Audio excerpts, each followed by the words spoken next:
Oh, guys, and welcome to our random sort of chill stream. Basically, I couldn't be bothered. I couldn't be bothered actually preparing preparing for the next for the next review because that's each been out and off already. So Yeah, and I'm liable to do a coughing fit at any moment tonight. So so it's not best for that either.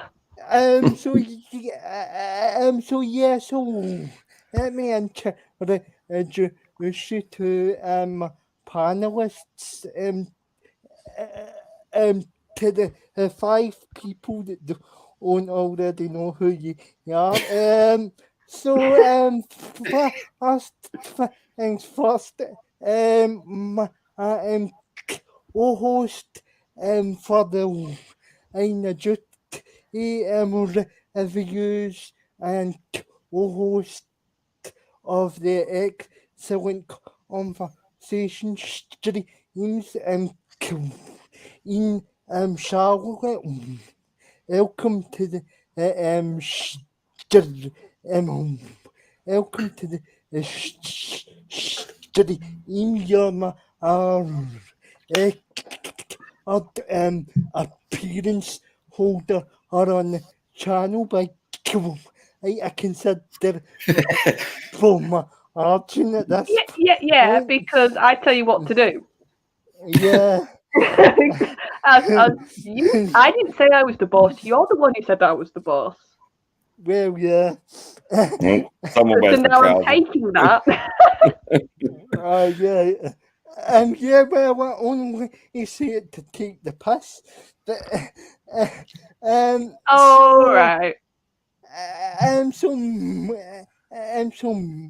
Aiken is returned to the channel as the guy that created the sexiest rail or on YouTube and creator meltdown Ocean Man and various other brilliant titles. And also not a half bad doctor. Not a half bad doctor. Animations and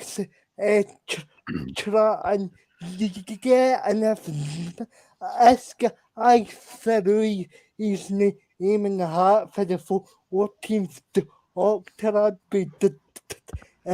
be up for it basically. But without any further ado, welcome back to Problem into the Thanks. channel. Thanks for having me back, you crazy fool. Third time's a charm. And Noel, suck it up. I was early, okay? Everyone. So I don't know if you've heard to the latest sort of bullshit rumor to everybody in the chat, but what's his face, the fad a guy from the dumpster fire known as Ash as the latest name to be linked if the role of the 14th October. So we'll go around we'll go around to the table and ask the panelists what the thoughts are, and we'll start with royalty. Well, thank you very much.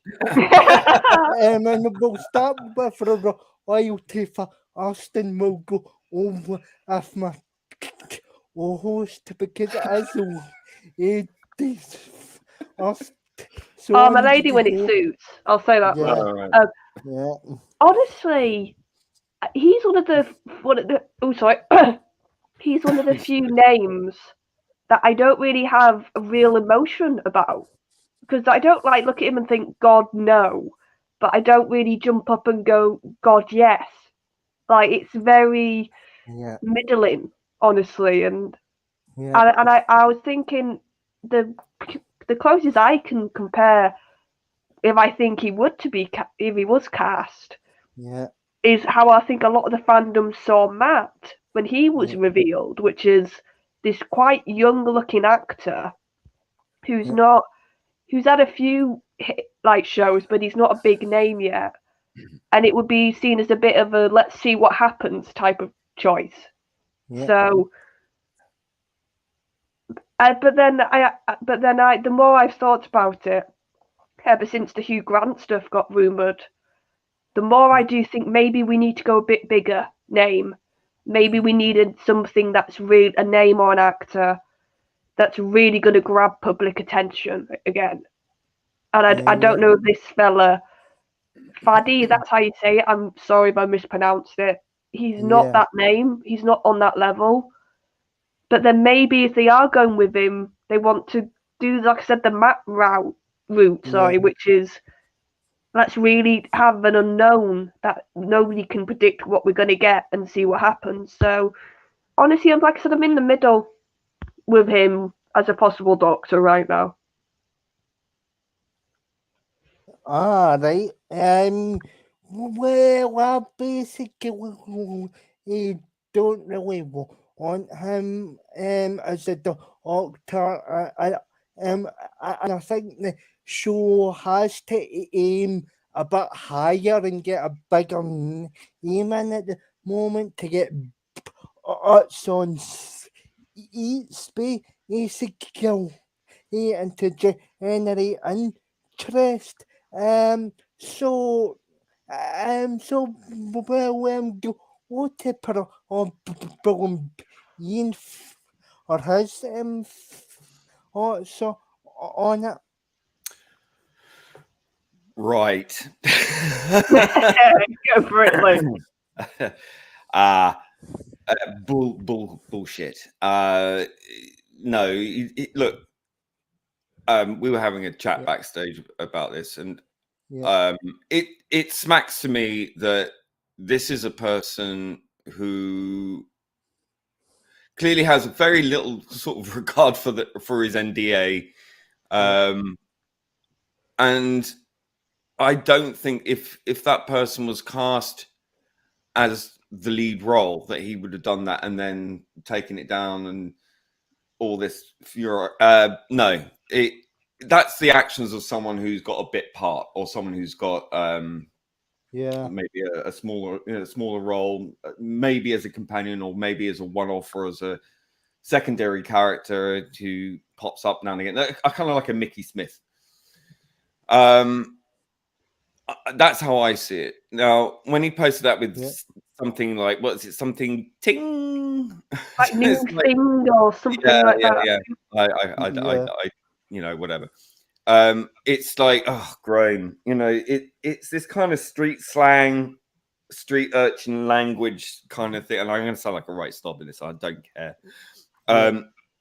This is the one thing that I have my doubts about with RTD. Is that, look, we've done the council estate thing already. Okay, I know he's very fond of like doing the whole working class thing, being Welsh and all this kind of stuff and whatever, and representing real Britain. That's fine. That was great in 2005, but we need something a bit more aspirational and a bit more escapist, and I don't want to be dredging around a depressing council estate again. It's just we've done that, and you can't really improve on the whole situation with Rose's mom and Rose and all that. I think that's been done to death very well. Good, but it seems like treading old water, old ground or whatever you want to call it. And this actor, I don't know anything about him other than I've seen him with his shirt off, and he was in class, which was a complete disaster. Yeah. Okay. Oh my God. It was a. Oh my God. That was a train wreck. If anybody still hasn't seen that, if you value your sanity, don't put yourself in. Um, don't put yourself in. It's that bad. Written and like.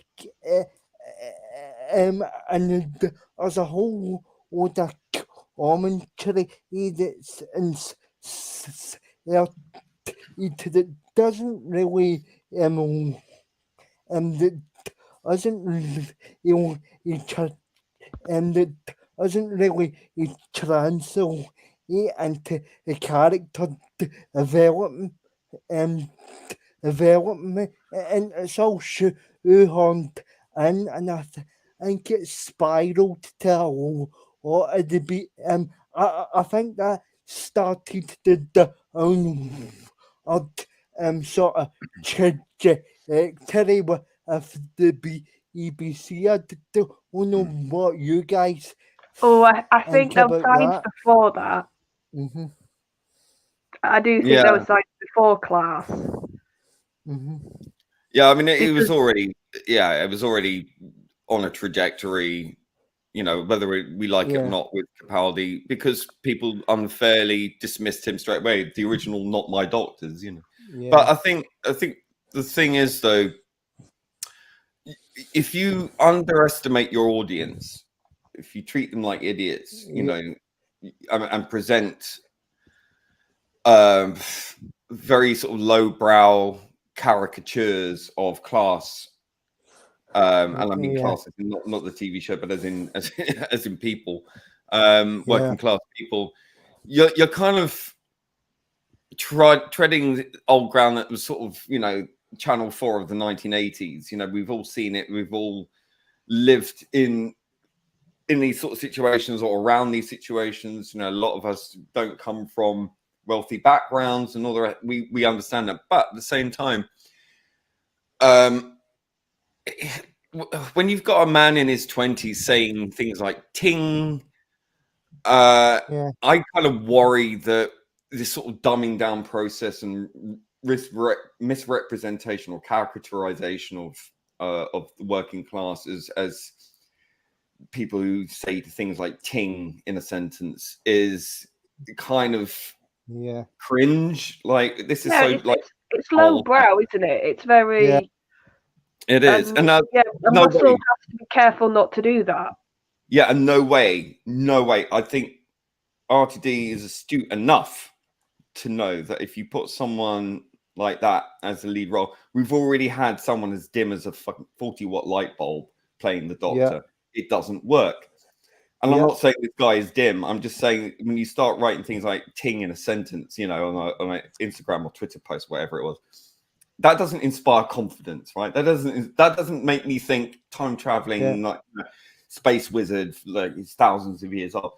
Doesn't really, like, if he's going to bring that into the game, I'm done. I'm out. You know, I don't care that it's not a woman. That is not a high bar, right? That's a very low bar. And I think you need a certain, you know, I spent a couple of hours last night listening to John Pertwee, an evening with John Pertwee. And that man talked for nonstop for 2 hours or something. And he talked about his entire life, from when he was a little kid, when he joined the Navy, when he joined the circus. You know, he joined the circus. He was on that thing where you go around on the motor. And they took a lion, this knackered old lion, on this thing of death, whatever they call it, I can't remember. And it died. I mean, like, what? And then they had to drag this dead lion out of this pit. Oh, that sounds really horrible. But that's the time, that's the age in which it happened. This was like the 1930s, before the war. So, you know, there was no such thing as animal rights, or, you know, but this is just stuff that happened in his life. And he was filling us with anecdotes about his, career into acting and all this other stuff, and all these wonderful war stories. Like, you just couldn't believe, he got blown up like twice. He saw his ship that he just left sink, thousands of people, crew on board, sink, drowned in his, in the ship that exploded. It just, because it got hit by a German submarine. And that kind of life experience, I mean, not any of us live today can really say that we've experienced. I mean, maybe some people in certain, Afghanistan or whatever, can experience anything remotely like that. But what I'm saying is that when you have someone who's in their mid-20s, let's say, and you want the same role that John Pertwee played back in the 70s, with that life experience and that intellect and that maturity, to someone who says "ting" in a sentence, that's you can't tell me that those two actors are interchangeable and can play the same character. No, that's why it would never work. You can try and force these things in, it doesn't work. You can't convince me. Because he saw the end result of that the previous of the previous series. Don't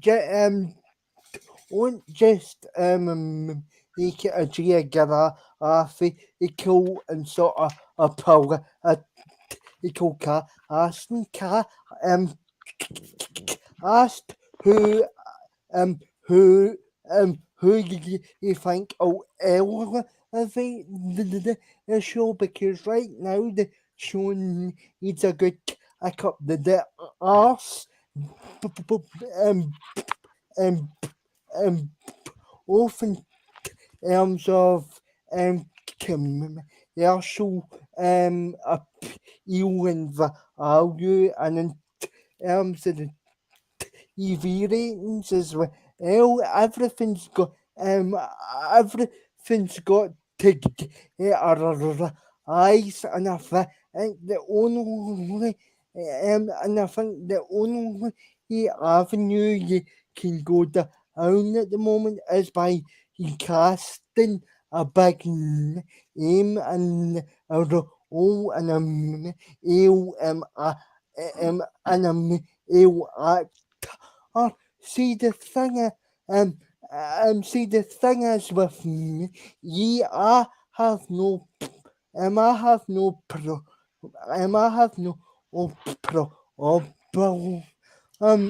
saying the doctors for fundamental character, and the ethic and the experiment is basically Ashton and his only for the cemented the and my mind that the doctors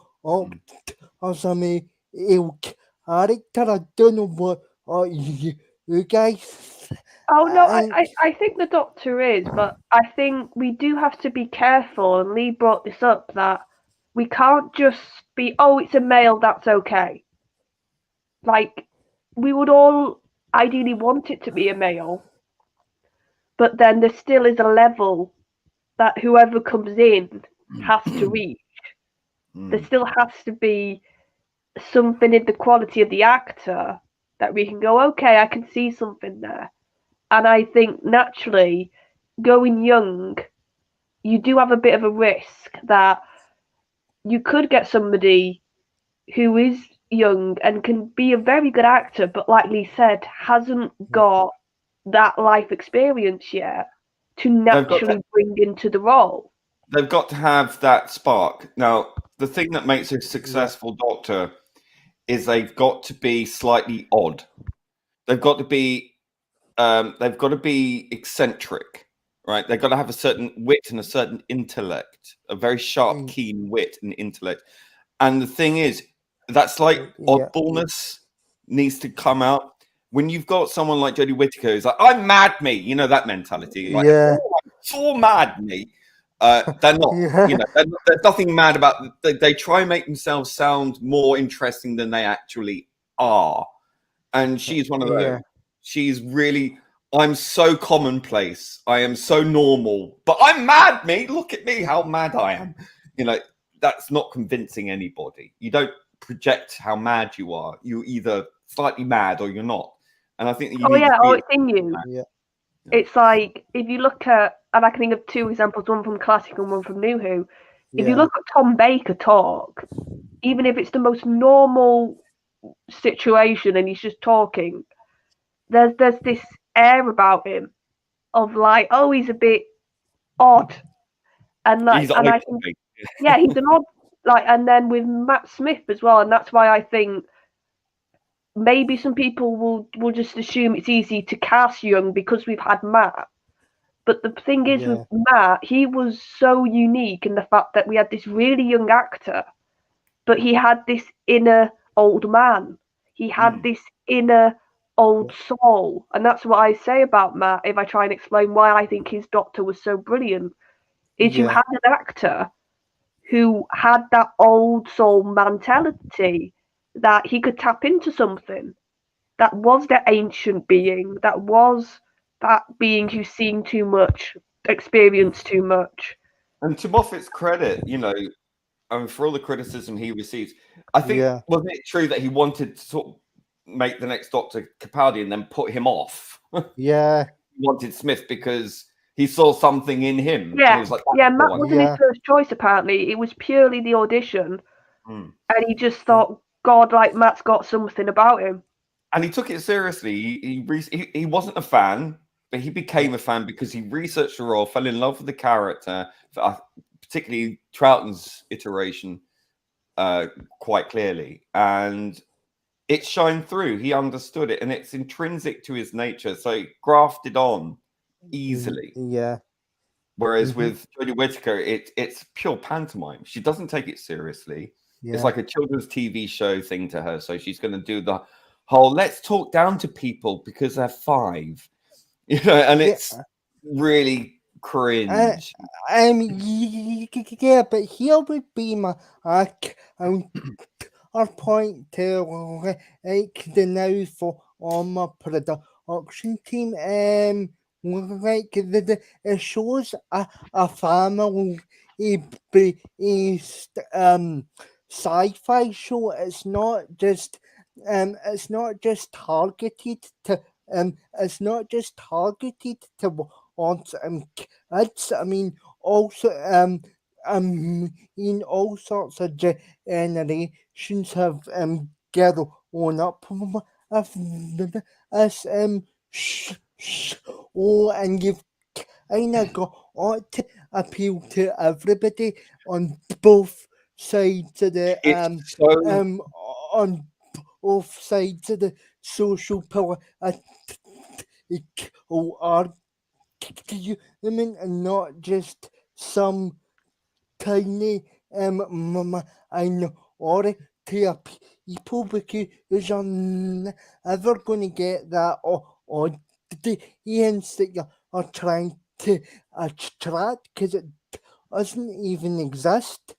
Exactly. I mean, if you look at 2 of the showrunners, they intrinsically understood this, right? One didn't. The thing is, with the clear manifesto of destroying the nuclear family or destroying the family in general, the concept, and appeasing the Twitterati, or the Twitler youth, as I call them, you run the risk of alienating a whole multi-generational experience.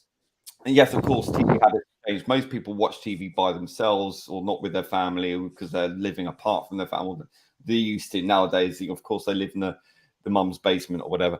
But the thing is, without that multi-generational appeal, grandparents sitting there with, you know, the parents and the kids or grandkids, whatever, and you got all that. And you've got the old school fans who raise their own children, who introduce the show to their kids and so on.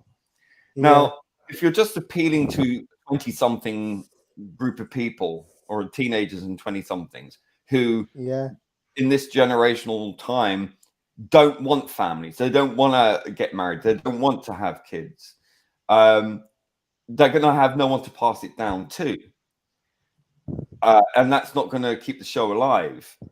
You need that multi-generational appeal, because otherwise the show dies on the vine, because you don't have older people introducing it to the younger people, who then in turn introduce it to their offspring.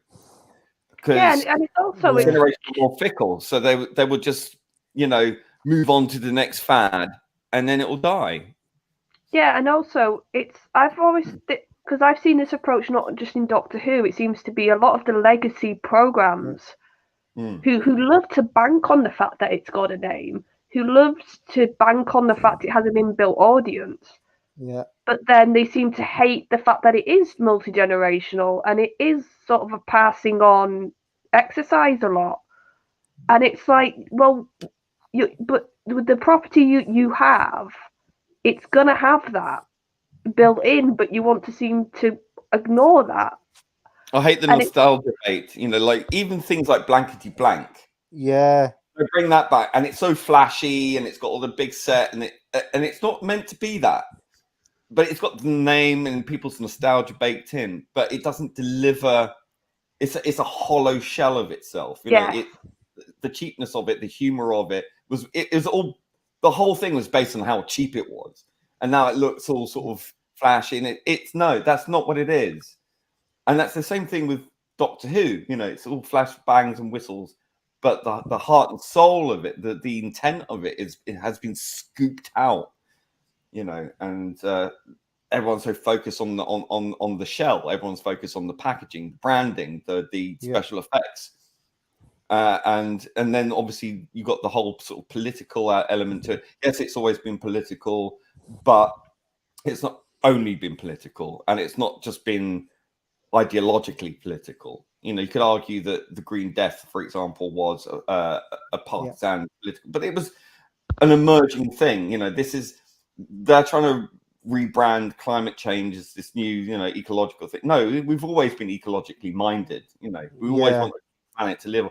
That's a universal message. It's not a political skew.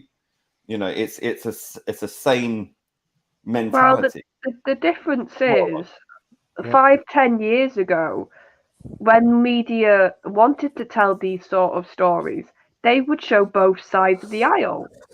They would, because they understood that if you want to convince somebody of a stance or an argument, you have to give them both sides, and then they'll come to their own decision.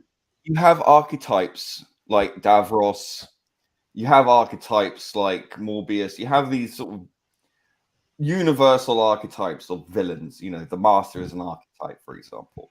Yeah, they represent something. Yin and yang, exactly. So you got two. But it's not just that black and white, because if you just have that, the Master can never be, for example, a character that you can empathize with at any point. And RTD didn't really get the Master right for me. Moffat did something interesting with Missy, which I liked. In retrospect, obviously we can see where it was going now. But there was that chink of kindness and goodness, and Delgado in a way had that as well. There was he would do things which were counterintuitive to his character, but you could see he was at some point friends with the Doctor, and that dimensionality. Yeah, because it got to a point where there were so many times he had him in his grasp, and you didn't kill him, so just made you naturally think, even if it wasn't in the script. And he must have something. He must have a bit of an honor or a bit of something in him still, because he's not killing the Doctor. Yeah, so there's depth of character. Now, the thing is with the Chibnall era, the villains in that are always, it's not the aliens, it's us, it's the white males or whatever. Yeah. And there's no empathy there at all. It's much more two-dimensional than it was back in the 60s and 70s. You know, that's a retrograde move right there, because you've pantomimed the villain back to the basics of being just an archetype, but it's got no flesh on the bone. You know, it's hollow, and it's exactly how I see Doctor Who currently is. It's a hollow shell, as I was saying. You know, it's flashbangs and look at this. Oh, look, visual effects are best ever. Production values. Ooh, great, but there's no substance. You know, and that's the problem.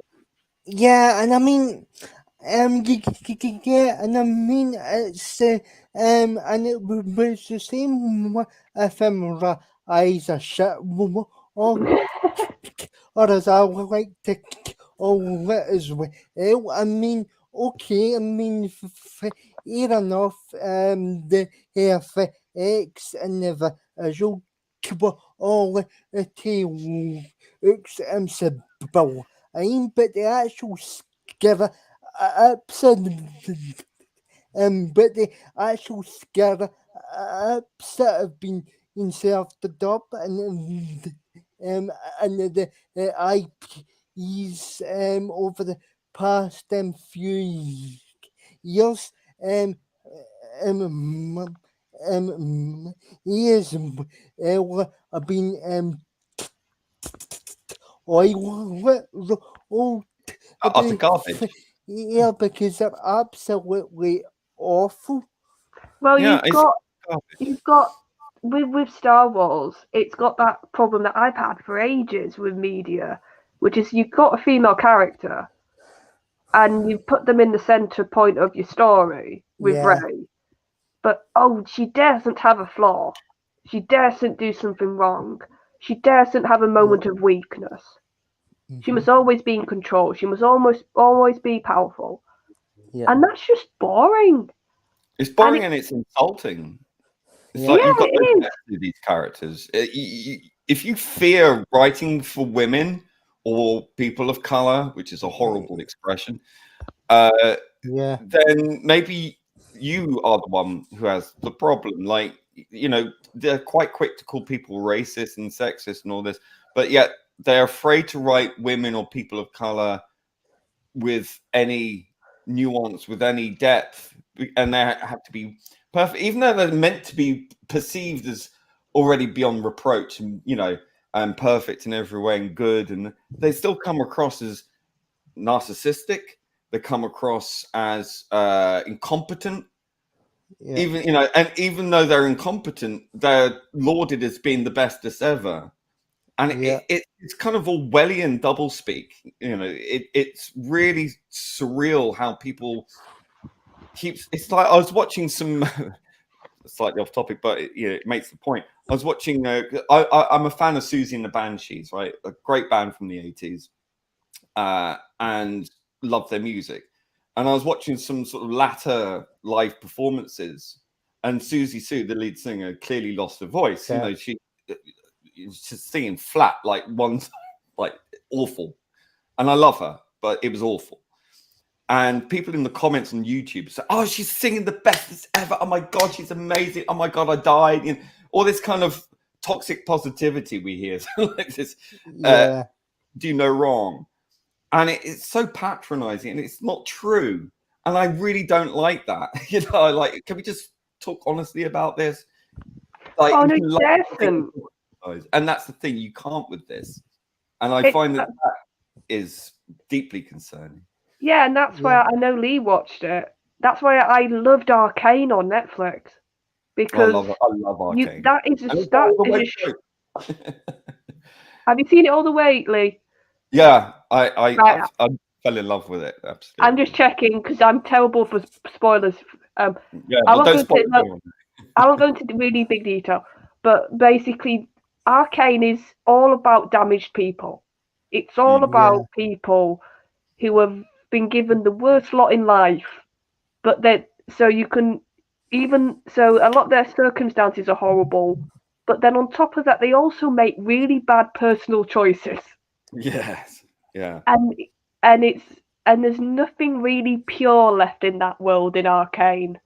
Even anything that starts off like that gets corrupted. But what I loved about that show is you had female characters, you had non-white characters, you had the something that they've not come out and said point blank, but it looks like they're going to do two female characters having a relationship. Yeah. So you had all these things that typically some would scream, "Oh, it's woke, it's woke, it's woke." It's got all the tropes, but it's it's earned. Everything in that story is earned. And Silco, an archetypal villain, but he has so much depth. And what happens to him, you understand why he is the way he is, and you can sympathize or empathize with him so many ways. And you think, oh my God, his journey is actually a reflection of Vander's. Matthew, it is a cartoon, but it's gorgeous. It's like this hybrid 2D / 3D art style. Best animation I've seen in forever. It looks, and that's actually one that I wanted to bring it up for what we're saying with effects, because if that does a big flashy sequence, there's always a story beat to it. There's always something that justifies it. And yeah, I think Silco in that is such a refreshing villain, because he's my favorite character. Because yes, when you first meet him, he looks like every stereotype of the mob boss, of the big bad villain, of the sort of sneaky villain as well, because of how he looks. But the more you get to know him in the story, you completely understand, like Lee said, how he got to that point and all the knocks on the way there. And that's why I think things like Arcane, and there's probably other things Lee can talk about, and Daniel might, that I just think that's the example that media and writers and people in the industry need to look at. Because if you want your representation, that's how you do it. Because anybody who tries to cry out Arcane is woke, I'm sorry, they're an idiot. Yeah. Because it's not. It's just got tropes that certain people might scream about if they don't understand what actually the story is telling you. Yeah, and I mean it's the same sort of thing with it's the same sort of thing with just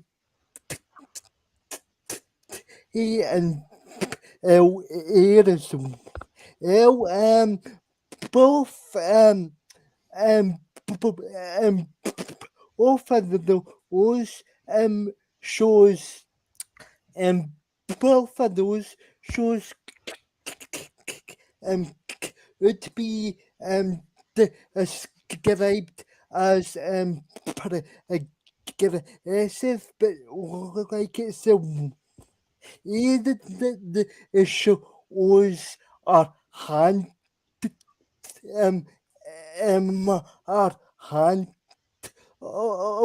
the way and the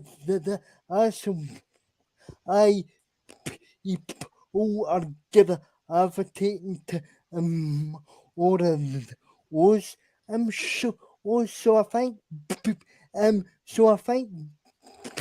EBC and a couple of other better podcasters have to pay attention to those shows, because it actually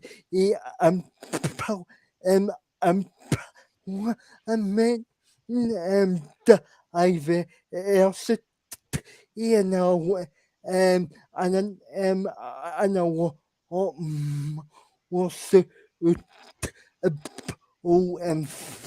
fashion. Yeah, I mean, if we look at why they do what they do rather than doing the sensible thing, you have to look at the politics of progressive ideology. Now, progressivism is common sense, but with a paranoia, and a paranoia that it's constantly under threat, and it's a constant rebranding. What they do is they take ideas we all universally agree with. Racism is bad. Homophobia is bad. all these kind of things. Generally, most people tend to, by this point, agree with, and it took a lot to get there, understandably. But what they do is they take those universal ideas, rebrand them. Like you get Black Lives Matter. It's like using a sentence, a statement that people agree with, but then you brand that, make an organization around it, and then call you a racist if you don't agree with the organization, which is a Marxist organization. So it's very clever in how they misuse and rebrand and prey on people's paranoia and fear that everything is constantly under attack, and everything's on these evil fascists, and then they become the very thing that they're crying about. And that's perpetuated and filtered down through just about everything. You've heard the expression "the long march through the institutions," which is what Marxism has been doing for the last however many decades, slowly, gradually sort of putting people in place, positions of leadership in academia and in media and blah, blah, blah, Hollywood and so on and so forth. And it's quite interesting how we see in our TV shows, within our music, in our film and cinema and all these other things, how universally, like across the board, franchise after franchise after franchise after franchise falls to this belief, and it's all sort of fed through the feedback loop of social media, that everyone jumps on board, and it's this online struggle session, this peer pressure to make people conform to the message, which is a message we all agree with, but they are trying to skew it to a political funnel, right? So it's a very singular lens. So you can agree with the message, but you don't agree with the practice, but it's the practice that matters to them. It's about controlling your expectation, controlling the narrative, controlling you to agreeing with something you already agree with in principle. But the way that they handle it is like a sledgehammer to everything. You have to break everything to construct it. And the problem is they don't realize by doing the sledgehammer method that they are actually putting more people off. Well, Brexit and Trump instigated that rapid escalation of it. And that's where it sprang from. It was the catalyst. And it sort of shed its sheep's clothing, didn't it? And like we could all see it for what it was. But by that point, it was too late. The trap had sprung. So I do think, though, I maybe I'm way too hopeful, but I think we are getting out of it slowly now. And I think the pendulum is slowly starting to swing back. It takes Hollywood, it takes the music industry, it takes them at least a decade or so before things change. So we've only just sort of really entered it. Yes, the fight back has happened because people can see this isn't just something that's happened by chance. Like one franchise, a couple of franchises here, there, you think, yeah, fair enough. That's, a few wokies got in. But it's systematic. You can see it's systematic because it's happened through absolutely every major franchise going forward. It's happened to every single one of them has fallen foul to this particular ideology.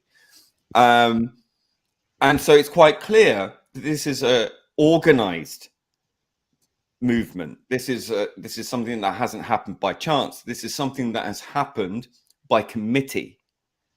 Now that's a frightening thought. But yeah, the fight back is happening, but it takes about 10 years for Hollywood and people like that and corporations like that to catch up. And unfortunately, now we have such a merger of state and corporation. Now we have Disney trying to interfere in a Florida bill, which is a corporation taking on an elected member of government that the people put in power to do what they want. But Disney decided, no, we don't like that. Even though they help fund it, we're going to interfere in that now. And that is exposed now, which, like I said, it's been exposed that this is what they're doing. So this is what I mean. There's little signs that I think a lot of voices now and a lot of people have sort of realized that it can't just be one person that fights this. It has to be a lot of voices now. And they're basically sort of seeing how effective some parts of this ideology was, and then not copying the exact tactics, but having this idea of we have to work together now. We have to coordinate. And we have to also be very, very careful that we don't do what they did, which is overcorrect. Yeah. If you overcorrect, then you're giving them exactly every excuse to say, see, we were right. And that's the key. You've got to find that middle ground. You've got to be able to say, look, we are not these racists. We are not these sexists. We are not these none of these things. All we want is balance of fairness for everybody, but we also want some sense. Like I saw on Sky TV, I was just flicking through because I hadn't seen anything on Sky TV for years, so I'm cancelling it next month when my contract is up. But I saw on there Hansel and Gretel. Oh, that's nice. Look, they're all wearing the traditional German gear and the gingerbread house, this wonderful German folklore, Hans Christian Andersen, and Hansel was black. Yep. Now, intrinsically, it's a fantasy story. Fine, it's not a big deal. Blah blah blah. All these other excuses, but it is kind of a big deal because it only seems like it. And Vikings, the Viking Valhalla, you got historical, one of the most important kings of the Viking Age, who was like a massive cult, hero, like a huge figure of history in to people who still to this day practice Nordic religion and all this other stuff, which is now deemed white supremacist by a bunch of Marxists on Twitter, which is ridiculous. But it's Nordic law, right? It's historical, and they cast a black woman to play him. And you can't tell me that this is done purely for diversity and inclusion. This is done deliberately to stick a needle in and to jibe and to push and to upset and to just done purely so you can point a finger and go, see, racists. And that's very disingenuous, and that's the problem I see going forward. Is this? That's the most important thing to compete against, and say, look, we're not racist, we're not sexist, we just want things to make sense. We don't want our history or folklore changed, right? You don't go to the Anansi stories and make the female spider in that story, that African story, into a white male. We would not agree to that either. That would be wrong. No. It's like I think it was a couple of years ago now, because I do like my video games as well, and there's something that's been doing my head in about that, which I'll talk about in a minute. But there was this. It was like a very small developer team that made this very historically accurate game set in England. Can't remember what time period now, but let's just say like medieval. There's a very general thing. I think it was set in medieval, and because they made a point that they were doing it historically accurate, so it was 98% white people in the game. Wow. Like there was it really, and of course they got a lot of backlash. Well, I say a lot, the types you would suspect to have a backlash against local minority that are shown to be this huge number of people by the media who are. Well, yeah, because for people who don't know, when it comes to gaming, if you think general journalism is bad, gaming journalism is even worse when it comes to activists. Yeah. And of course, so they got wind of this and they were calling them out. And their response was what you were saying, Lee. They were saying, no, we're not racist, we're not this, but we are keeping our game to the time period and the geography of England. Yeah. Oh, I don't think it was even England at that point, but what we know is England now. So this is how we've done our game. And that's how also women have been represented in the game, because that's what they were like in society. Well, that was their position in society at that point. Well, exactly. So they did that with Vikings. They had all these shield maidens. Now, historians will point out the fact that shield maidens were part of the religious law, the Valkyries and all this, but they weren't actually real in real life, but they presented them as real in real life. Now, I think what these things do, it's like in the last season of the Last Kingdom. In the last season, Yeah. it went woke, right? They had what's her name? Brill, I can't remember. Anyway, Breeder, yeah, she comes in as a leader and invades, England. That didn't happen, and they have a black guy playing a Christian priest at that time. Not very likely in England, and it's silly things like that. Now, if you just say, well, this is a fantasy, that's fine, but it's not. It's based on historical events, and it's rewriting history. Now, because they're so good at dumbing down the audience, all right, you get a whole generation who don't even know who Hitler was, right? So, oh it's my God, how can you not know who? Oh my God! There's a YouTube clip of a teacher filming himself, like not showing his class, but you can hear them saying, he's asking about Hitler, and they don't have a clue. Go and look it up. Yeah, but that's what I'm saying. The education system has been overrun by the very same people who are running these media companies and Hollywood and so on and so forth. The same mindset, who are busily deconstructing and rewriting our history in front of our eyes and telling us to shut up about it. And you must resist that, because that's very insidious, the way that that's happening. And what it does is, it's not about white supremacy at all, right? It's about using your sense and being honest. And sometimes history is not pleasant. We know that. But you shouldn't hide. No, it's not that it isn't. A big chunk of our history is horrible because we had to learn to not kill each other all the time. All history is horror, right? All of it. Yeah. It's a horrible thing. And we are trying to be better people. But you don't do it by rewriting history and pretending it didn't happen. You're erasing. It's funny because on one hand, they want to keep reminding everyone about the horrific transatlantic slave trade.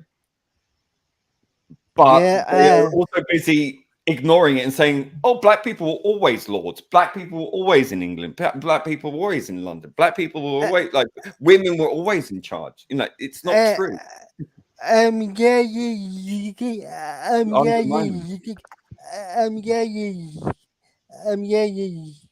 Who's history as an educational source to learn from past mistakes? Yeah, no, the Holic says it. Those who ignore history, are doomed to repeat it. Yeah. Yeah, but like I said, and that's what's sort of a bit worrying, because in the fact I've seen a trend in the last couple of years. A lot of Hollywood has turned to history and does want to make these sort of epics and look at that sort of thing for their resource. But Lee's right; they are completely, in some cases, just having modern day tendencies and just putting them in. There is a film coming out called The Northman, which is a Viking film.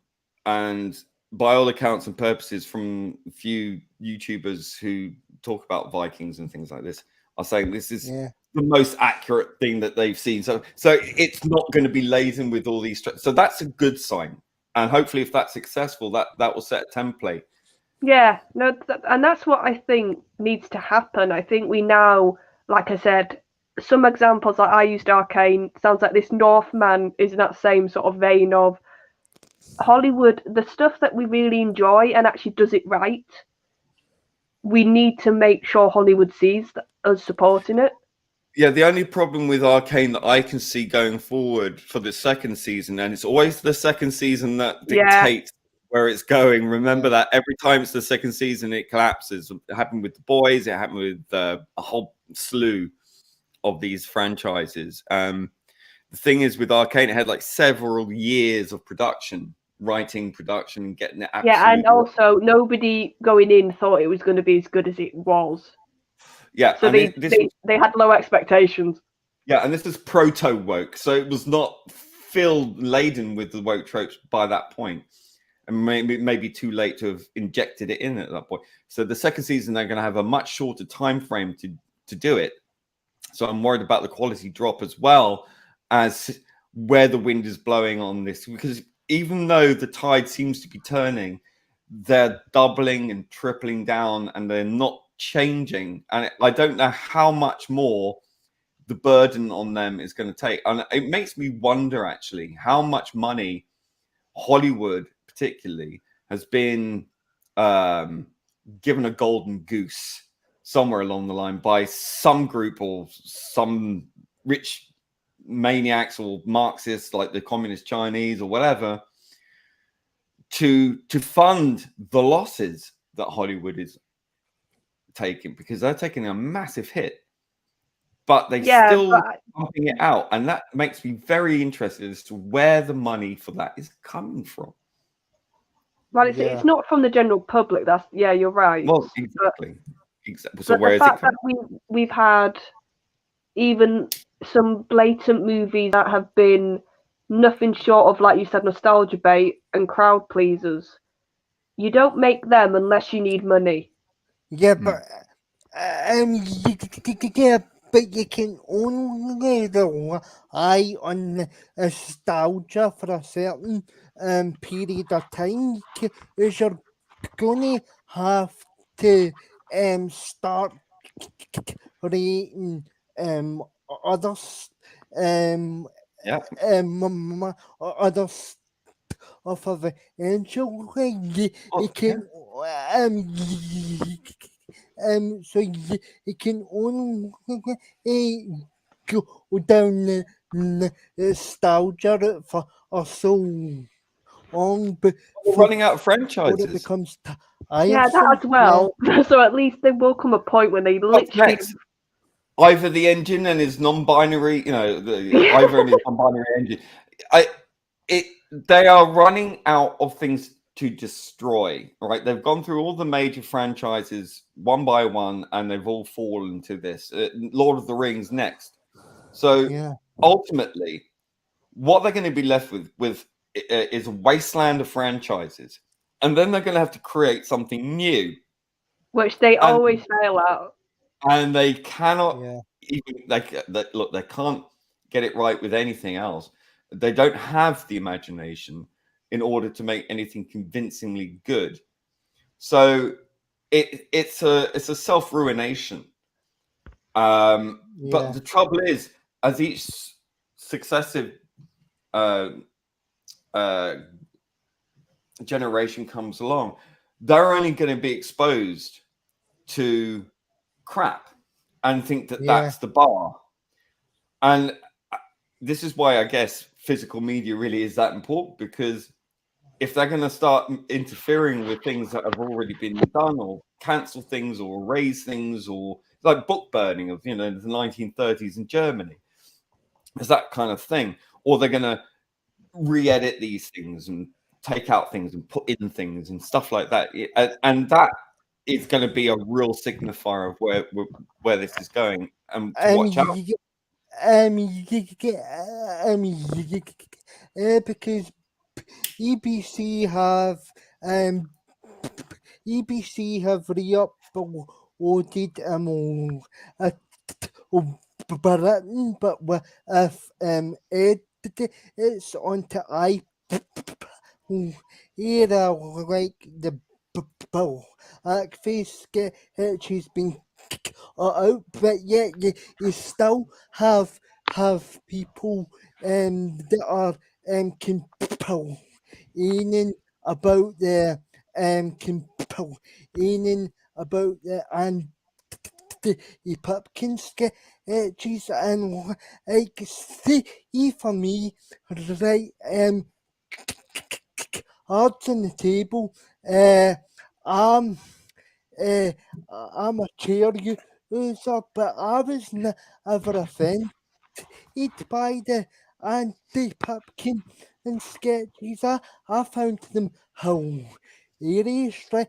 And you've got all these journalists and activists that think it's okay to speak for to speak for me, and I've spent in the last couple of weeks given these journalists and activists an attitude adjustment because I'm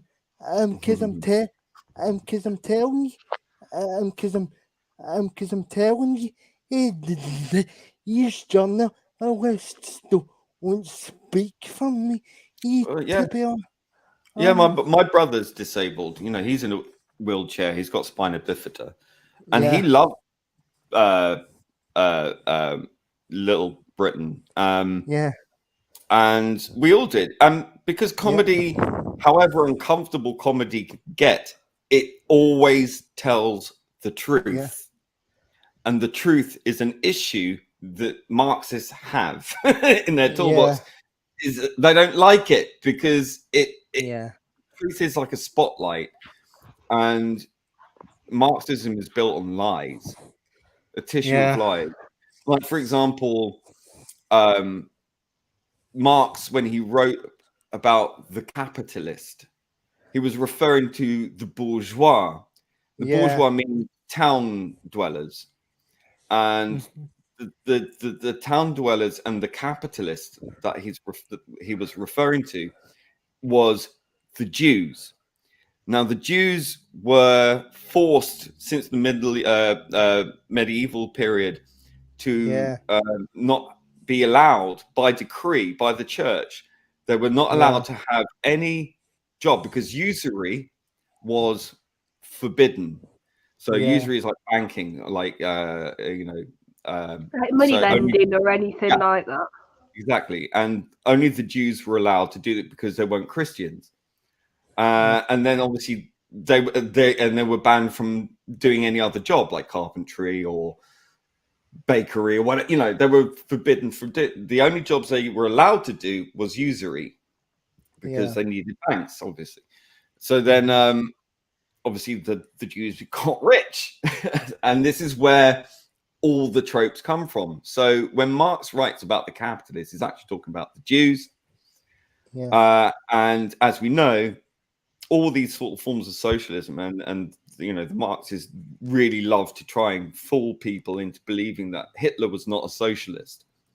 He was. Like, all socialism means is a socialized state, which means the means of production is in the hands of not the people. And this is what the people means, the state, right? So that's what it means, right? Anything that's in the public realm that's not within the private individual or the private family, anything outside of that is the state. So socialism, without going too deep, it's socialism. Yeah, but that's where it's bring. So all these things can be boiled down to political machinations paraded around as virtue based on prejudice. And socialism is based in prejudice. It's prejudice against capitalists. Capitalists are basically small businesses. Corporations are not capitalist. They're socialist because they have the powers of the state. They're also built like the state. You have a board of directors, like a committee. You have shareholders, like you have with cooperatives. So you redistribute the wealth to your shareholders. So they're all part and parcel of that socialist organization, a corporation. Corporations were invented by the fascists, right? Those are, so, I mean, again, and they're also socialists, by the way, because they're all former Marxists. Even Hitler was a communist at one point, right? So any sort of notion that we have to control society through messaging, and in you know, they did it in the wartime with propaganda films and all that. It's the same thing, right? And especially at a time of war like with Russia and Ukraine, you see an uptick in misinformation, disinformation, and it's so easy. And social media alike can get around the world in seconds before the truth has got its socks on. So again, you know, it's when these things become indelible within our media, within film and TV and so on and so forth. It's important to keep calling it out, because if you don't, you forget that you're being manipulated, and we can't afford to get that lesson. But but at the same time, you still have a lot of YouTube reviewers who just say something's okay though for the sake of saying it. So Overcorrection. So that people will kill on the same bill or they've deal 60 times in a night, but basically it's because getting beyond a joke as well. What we need to get to a point is that we just need to accept that, yes, in films, television, going forward, they will naturally be some they will naturally be some different types of characters, some different types of protagonists that we might have had 20, 30 years ago. That's just naturally going to happen. But if they don't have them as literal stereotypes and they're really good characters, then you need to not attack it for being woke. That's what I'm finding. Well, this is falling into the trap. If they are just walking stereotypes, fair enough. Because media, we know producers, writers can do that.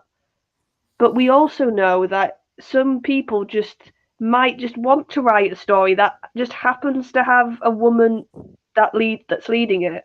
But if she has flaws, if she actually gets knocked down a few times, if she actually has a realistic story, then that is just as viable as having your traditional male lead.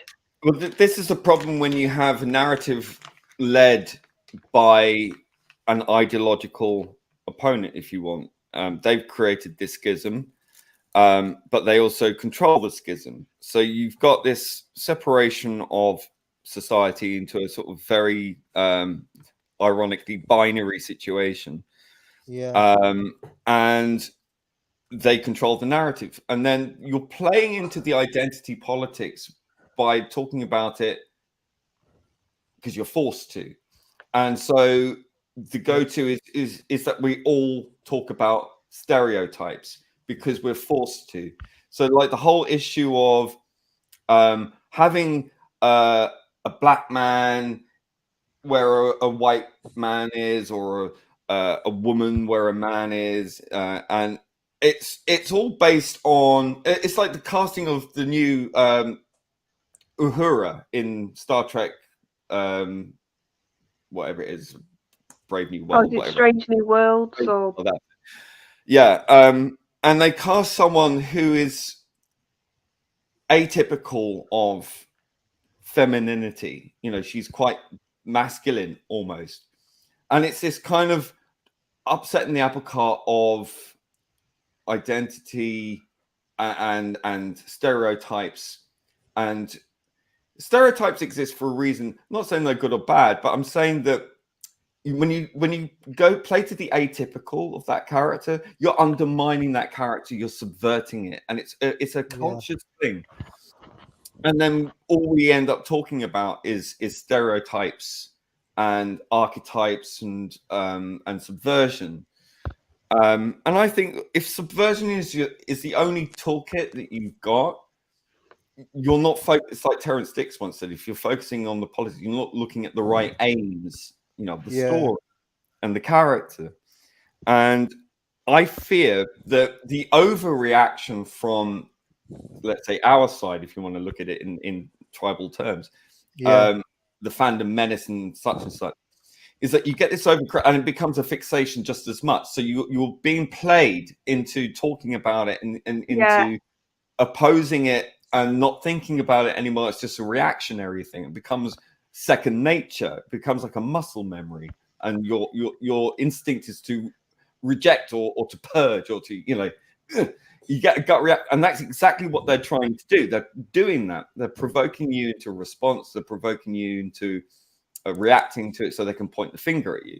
It's very, very manipulative. The whole thing's very manipulative, but you've got to be careful how you're being played into this as well, and how your perception is being controlled, and how they perceive you is being also controlled. So it's a complex situation. But again, the big warning here is that we can't become an echo chamber either. And the minute you start becoming an echo chamber, you stop thinking critically anymore, and that is a big problem. And that's just, I think that and I think with Doctor Who, it's like I think that's what's refreshing almost when we talk about pre-Doctor Who, that a lot of us have got different opinions. Like we can, like, I mean, Daniel. I say to Daniel, God, I love Capaldi's acting, but that last speech went on way too long. Whereas Daniel thinks it was perfect. And we've had this discussion multiple times. That's what I mean. It's brilliant because we have those viewpoints.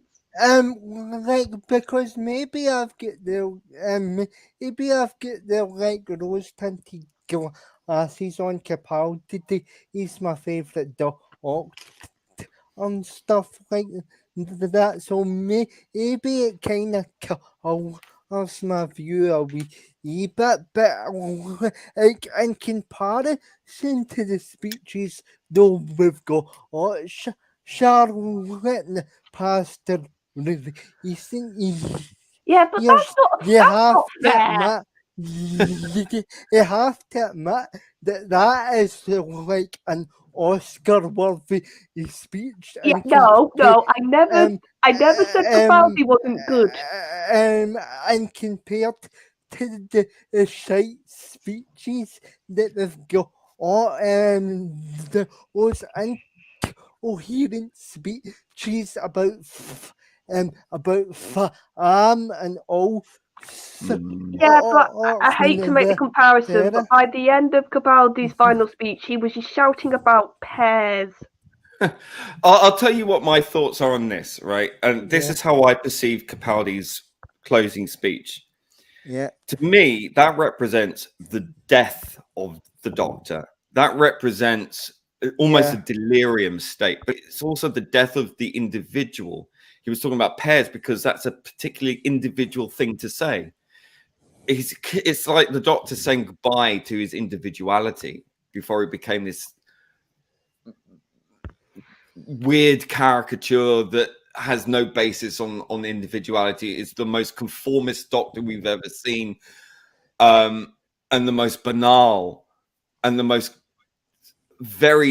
an amalgamation of just absolutely everything that's homogenized and bland.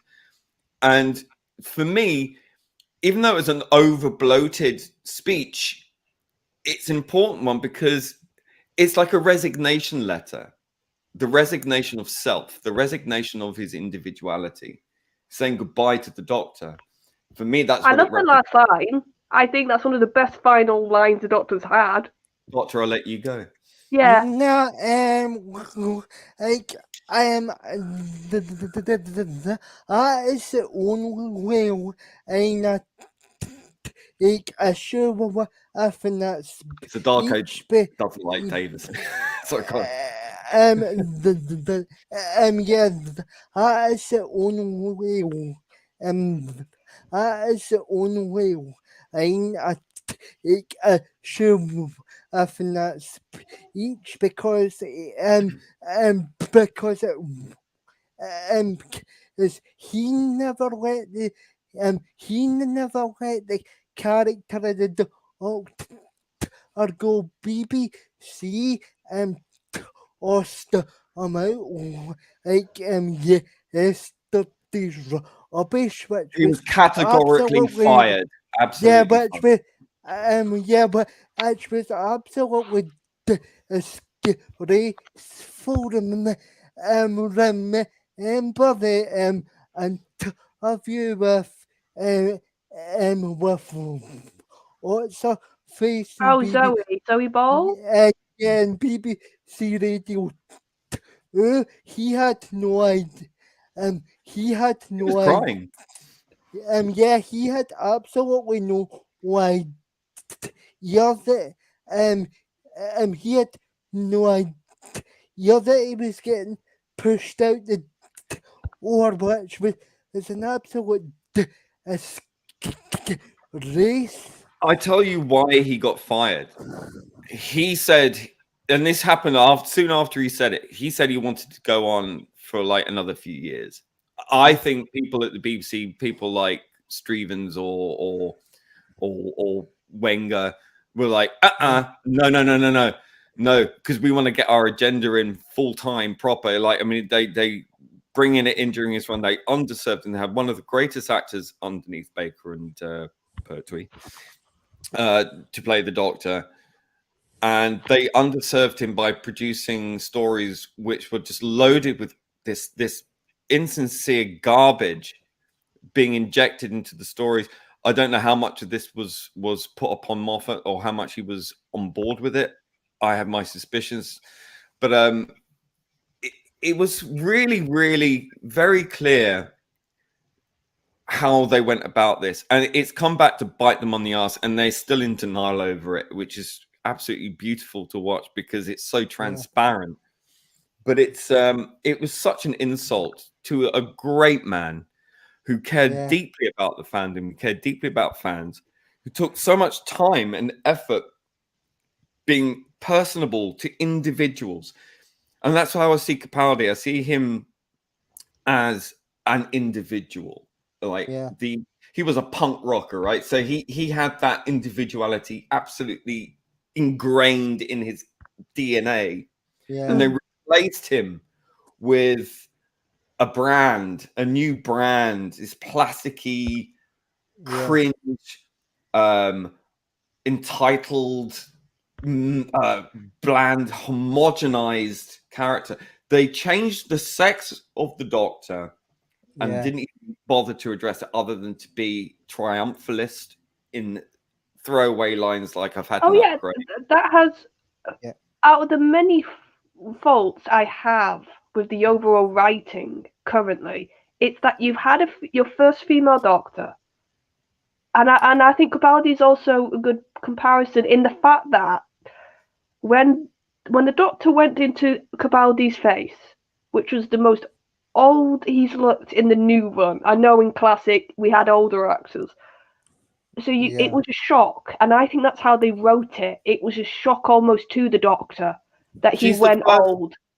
She's well, that's true. I think that was a shock. That was the first Not My Doctor bunch right there. But this I mean for the character of the Doctor, it was a shock to the Doctor. So you saw in Capaldi's 3 series the fallout and the processing of becoming old. And but I love that when they. Sorry. I'll get this, and then I'm going to.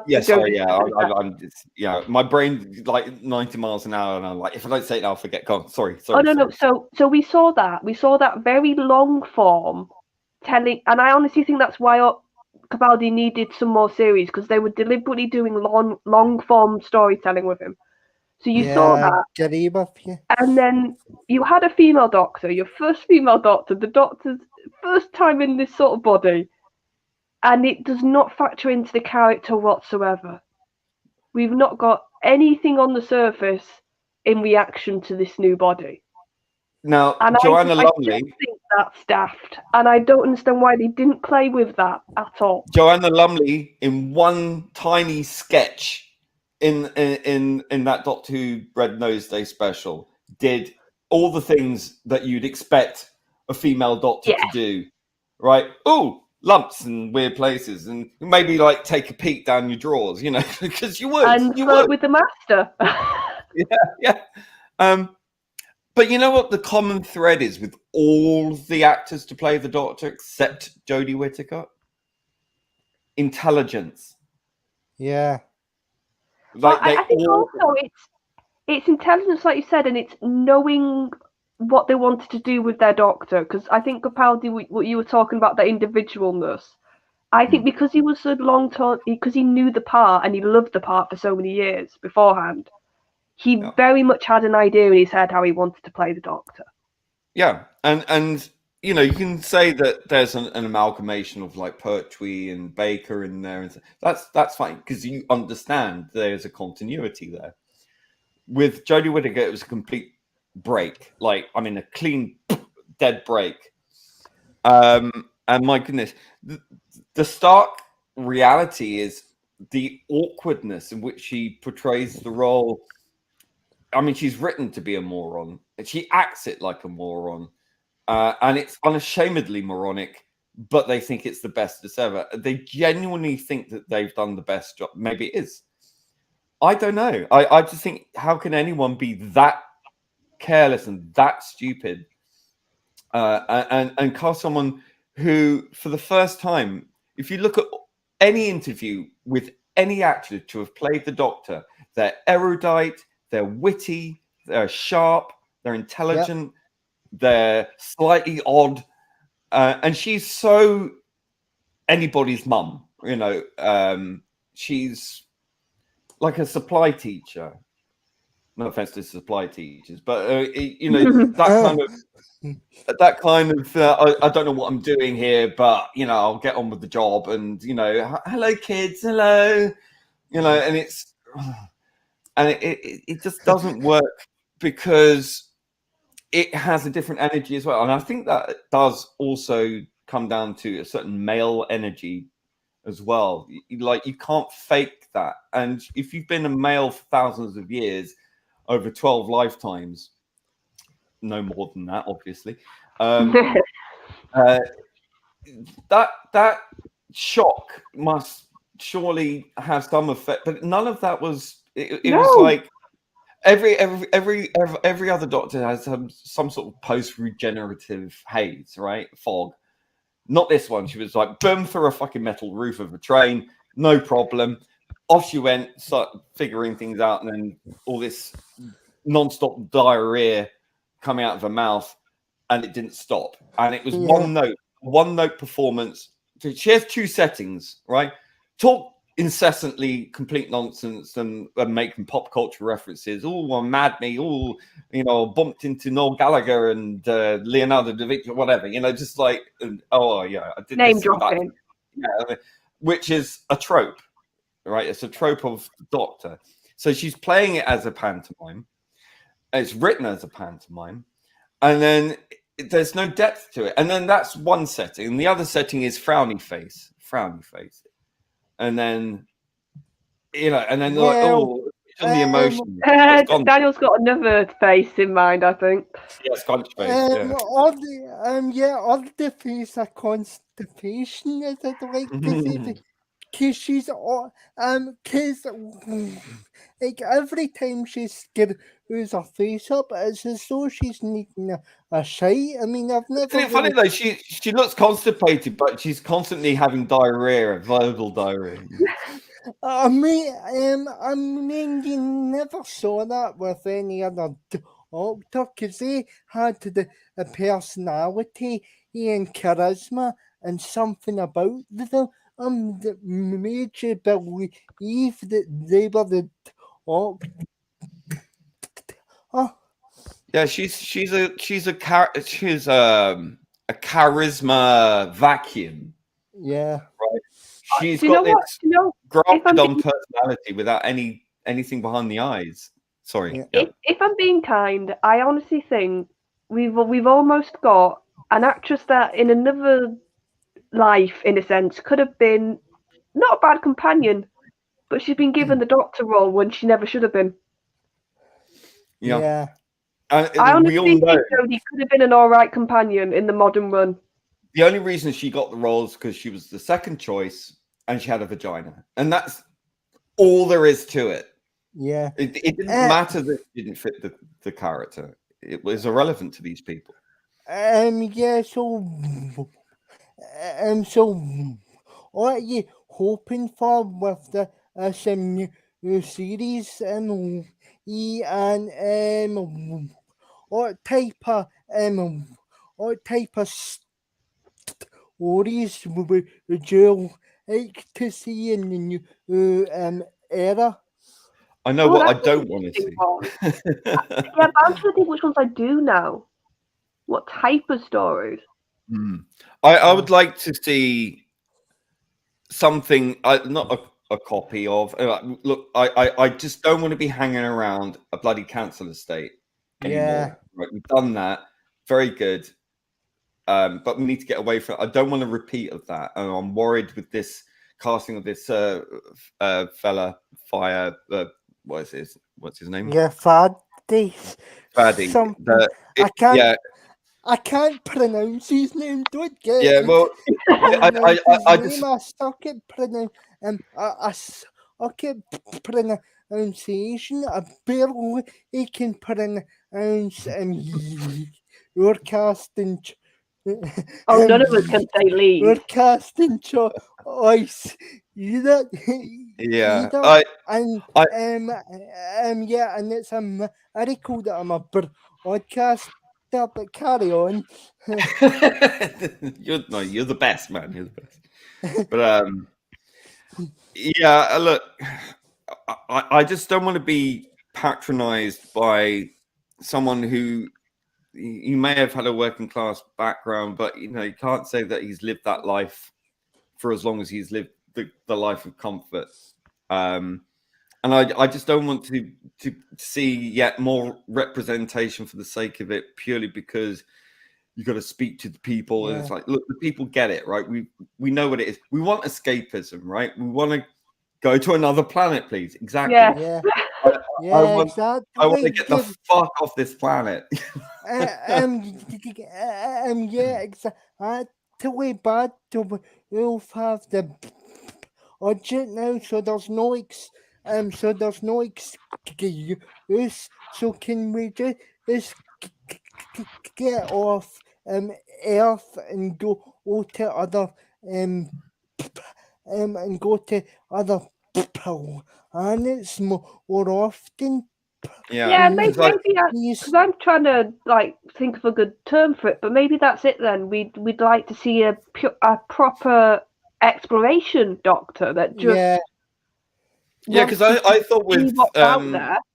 I thought with Capaldi's second series we were going to go on a quest to find Gallifrey, and it didn't transpire that way. And I thought that was a wasted opportunity. I would like more spacefaring. I would like a companion out of time or from another planet. Oh yes, I want modern day Jamie, basically. Yeah, that's great. Yeah. Something like that. I would like more horror. I'd like it darker in tone, because not bland as in this dark tone that Chibnall managed to create with this ridiculous cringe dialogue, which this weird comic thing which just didn't land at all. Enough dad jokes, right? Done with that. Less of the comedy, more of the serious science fiction, more of the mystery, not this contrived timeless bollocks. More Hinchcliffe horror, a bit more body horror, a bit more darker tone gothic. But see, to be honest with you, I was kind of disappointed that Nancy from the Empty Child wasn't actually on as a companion, because I actually think Nancy from the Empty Child would have been a good companion. I'm sick of seeing in the first century companions. That trope's getting a bit sort of stale on me. So maybe a companion from a different time period would be a change of pace, and would actually would actually be more interesting, because the 21st century companions been done to death. No, definitely don't want. I don't want a 2022 companion, because I don't want to ever be reminded of 2022 ever again. And Victoria and Clara would have been good as well. But as Matthew says, and I can speak as a gay chap. about LGBT representation being too saturated at this point. I agree. Look, I find it really interesting as well how these woke ideologues who work in Hollywood and BBC and such always present the main LGBT thing as lesbians. It's always lesbians. You never see two gay men as main characters. Not that I'm saying that that's what I want either. I don't need to see myself on TV to feel validated or anything like that. I'm not that insecure. I'm so totally over that now. I'm done with it. I don't want this because it's written into some bloody thing, there's some charter that it has to be there because percentages and tick boxes. No, it has to be authentic. RTD can do that, but look, just take a break from it. You don't need it all the time. You're over-representing it. It's less than 10% of the population or whatever that have this. But see, to be honest, if you don't get RTD's more a business, this man, he wants the show to be more successful. Also, I think as well, I think as well, he'll put the success of the show before anything else, because right now the IP needs to make money from merchandise, DVD and Blu-ray box sets, all of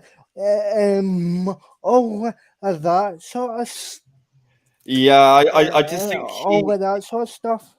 He's got to be careful. This is all or nothing now, right? Everything rests on this upcoming series of his. It's a fine line he's got to tread because he's got to try and please everybody all the time, right? Which we know is not possible. But you want to get the best number of people who are. You've got to win a lot of people back. A lot of people aren't coming back. They've made it clear they're not coming back.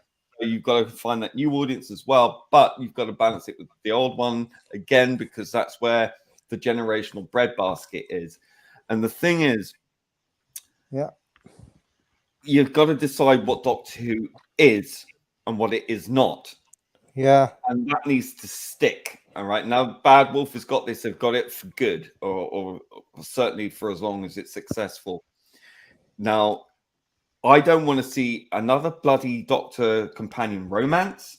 Have romance in the show, by all means, but not with the Doctor. Tired of that now. Move on. I'm tired of lousy LGBT representation. It doesn't need to be shoved down people's throats. If you're going to have characters like Captain Jack was a great example of good writing and doing the representation thing without being overt. I mean, it was an overt character, but it was not really shoved out. It was not explicit. He was a side character, and I'm not saying that to diminish him. He wasn't the Doctor. He wasn't the main companion. He was part of a team. Yeah, I'm not saying make it worked. Yeah, I'm not saying make the characters a cipher. Just for messaging. Make them. He's good at making well-rounded characters. So let's wait and see. But ultimately. The Doctor has to be male and has to remain male, and that you have to stick by that, because if you don't, you're just opening up to more of this nonsense down the future. And let's not forget, the Doctor is not just the only character; it's not in the vacuum, right? The companion is just as important, and to say that female representation has to mean the Doctor has to be a woman is undermining all those wonderful actresses who've played the companions throughout the years, who are just as important as the Doctor, right? Without those female characters, the show wouldn't be anywhere near as good.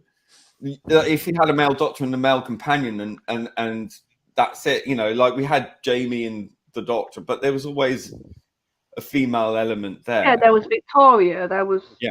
It was always three of them in that setup. But Yeah, so it's always I there. think So don't undermine that. Yeah. I think also another thing that I think we haven't talked about is Russell has to get people in, definitely. He has to keep people. Yeah. It can't just be his first couple of episodes do really well and then they tail off. The BBC aren't going to want that. Bad Wolf It's going to be an aren't 18-year-old franchise soon.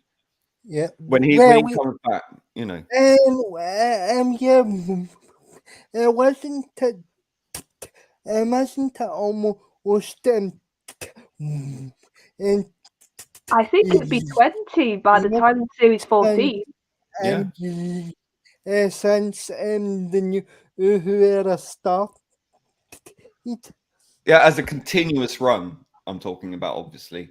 But that's long in the tooth for any franchise. But again, this is why Doctor Who is so successful and why it continues to run as long as it does, because it continuously reinvents itself. And that's great.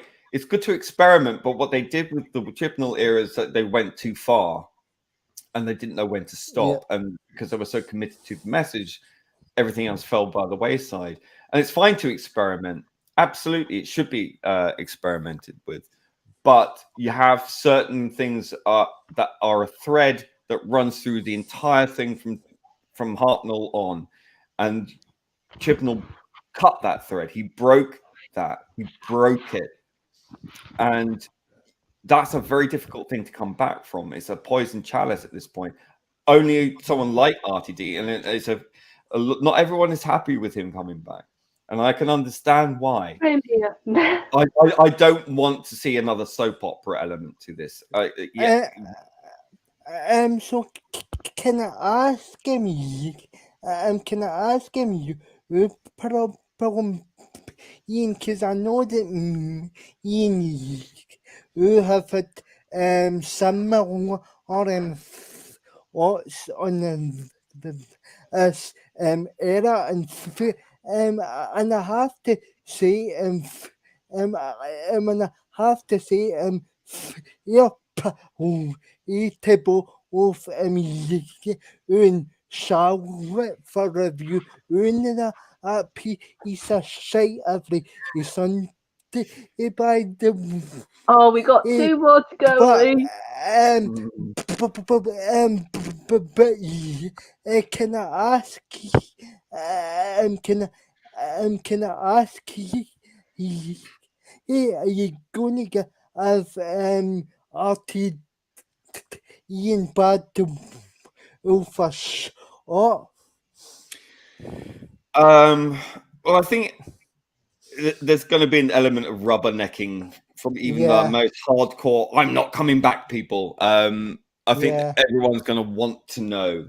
I think ultimately it boils down to who the lead role, who the main cast are, you know, who the companions are, who the Doctor is, who's cast. And if I see one fucking picture of a council estate, I'm seriously going to blow my brains out. But I think we can't say for sure until more information comes in. We're going to know from the casting if it's something I'm going to want to, because look, we've been through a lot. Like, as much as Capaldi was loved, and you know, we all love Capaldi, but he was badly underserved. So the stories were already beginning to grate, and then Chibnall came in and wrecked everything for 5 years. It will be 6 years when he's fucking gone. And ultimately, that's a lot of stuff to unpack and to win people back and to turn this around. That's a mammoth task, and it's a one-shot pony, right? If this doesn't work, it's finished. It's over. If he can't bring it back, I don't think anyone else. Well, you can't say that really, but someone could. But ultimately, I don't think though. More time-wise, there won't be the time to get a new person in and to Yeah. have another go if Russell Dickey I get it think right. the BBC should have put these Jodie Whittaker specials out after in short succession, and then left as much bloody time in between to forget about this and allow breathing space, and then relaunch it with as much distance between RTD's new run and the Chibnall era, and so it's complete break. See if see if BBC it actually is some art and had the common sense that actually the actually or certain Apple, because even BBC are getting fed up with it because even promo on Oh no, that's next special. we've got Legend of the Sea Devils. Yeah. I'm amazed I remembered the title. Coming out on the 17th. Or as Jodie Whittaker would probably call it, Legend of the Sea Devil. Oh, Jesus. Yeah, but if we look at the Doesn't do no, clothes. Daniel, that gives him flashbacks. Oh No, my but God,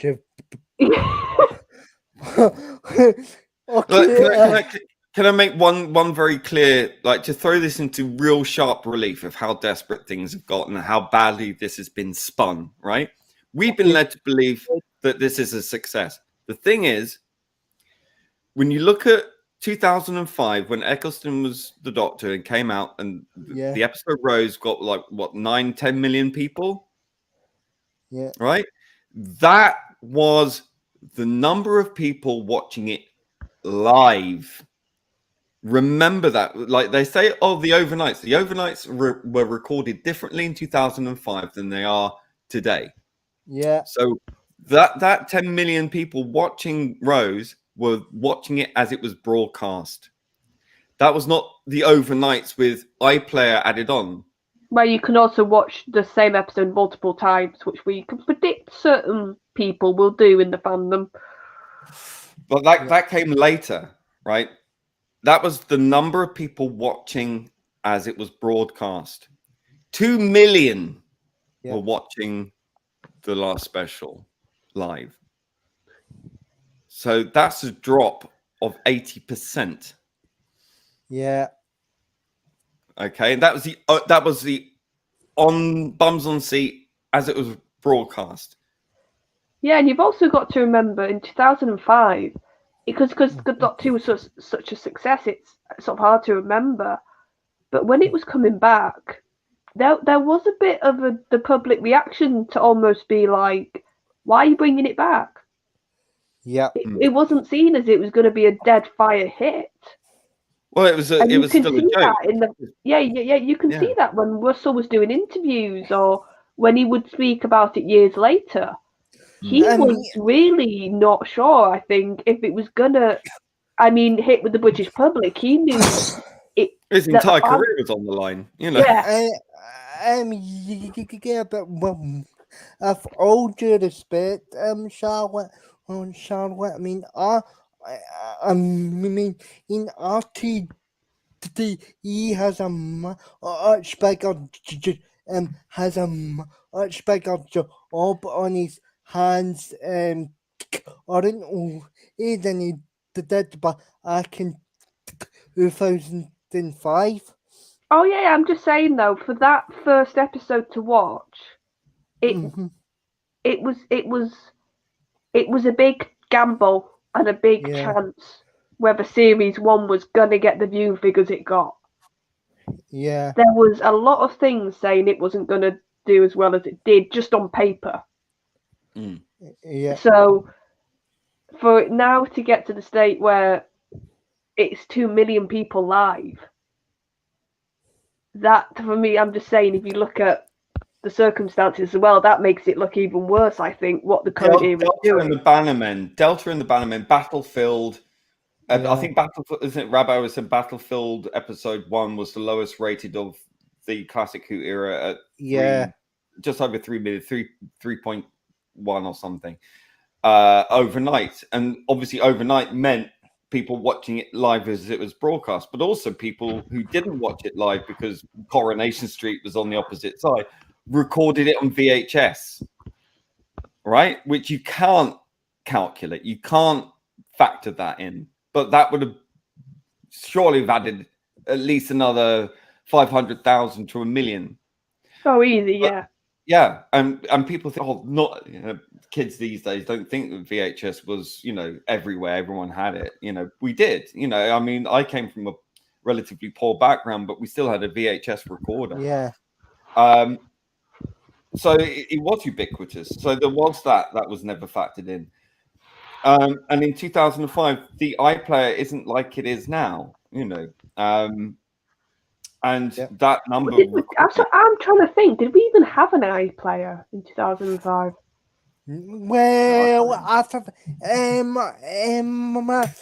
think it was in the process of being created. It still wasn't a thing. Yeah, that's what I'm thinking. I'm sure literally at that point it was still very. If you only watch something if it was broadcast. Yeah. We can But- check that. Hold on. Because I could be wrong, but I've got a feeling it 2005 we didn't have iPlayer at that point. Or if we did, it was a very early version of it. iPlayer 1. Hold on, when was it launched? History. The And then concept of the BBC iPlayer was dreamt up by Ben Lavender in 2005. So no, Oh. it wasn't there. So I thought as not. I said, the 10 million views that Eccleston had in 2005 was pre-iPlayer.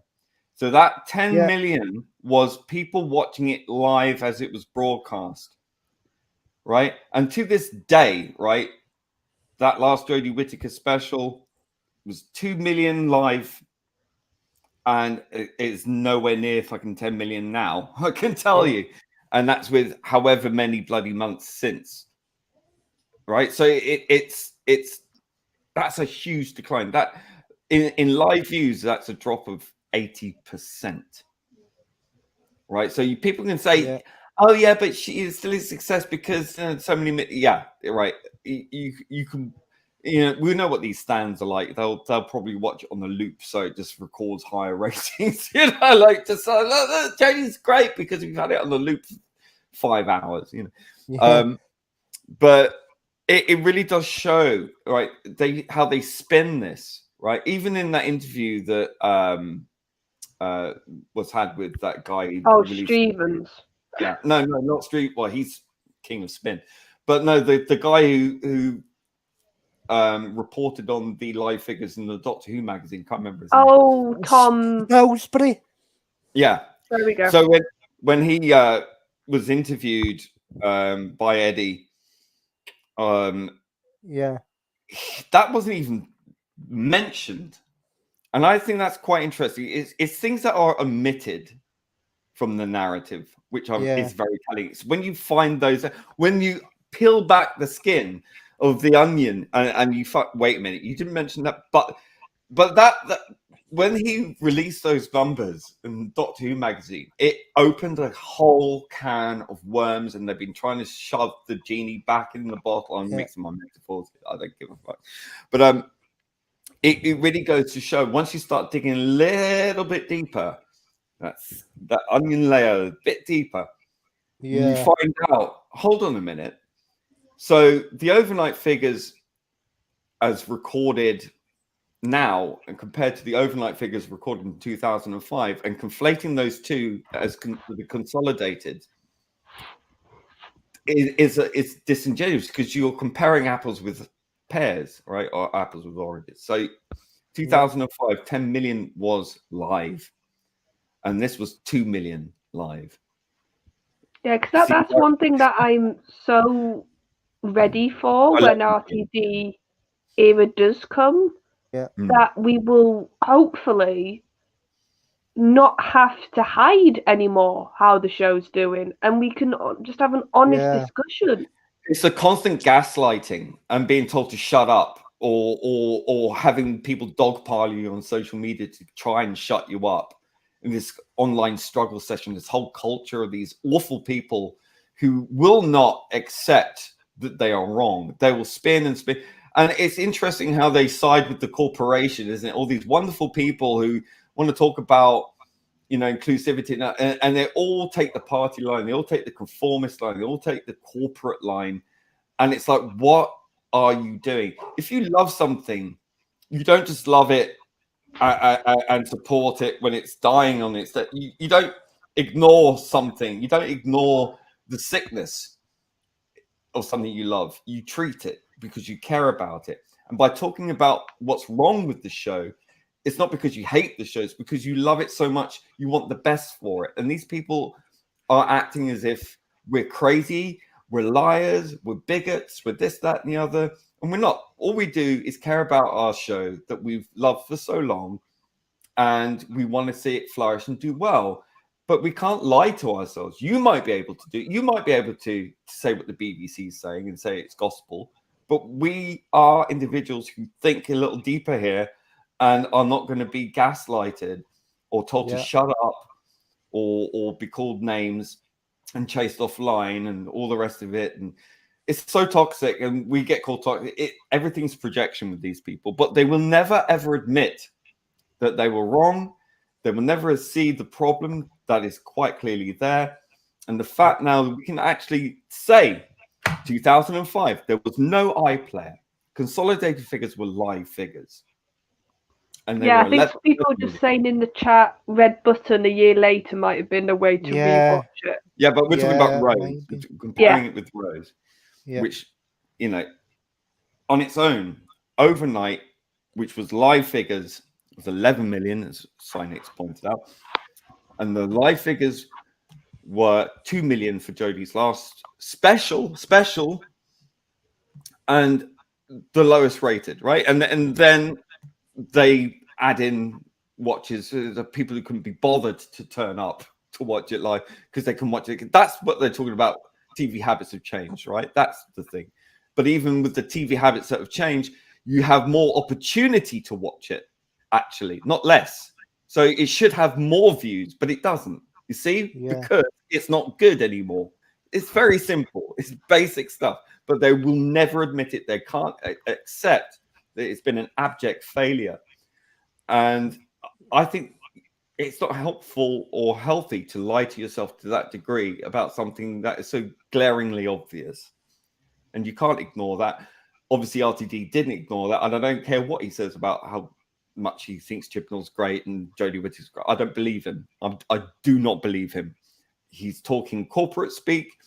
He's saying whatever he needs to do to placate the rabid elements of this fandom and keep the BBC happy, and say whatever he needs to say to make him have a sort of protective shield around him so he can come in and do what he wants, the way he wants to do it, and deflect any accusations that he's this, that, or the other, like we have been.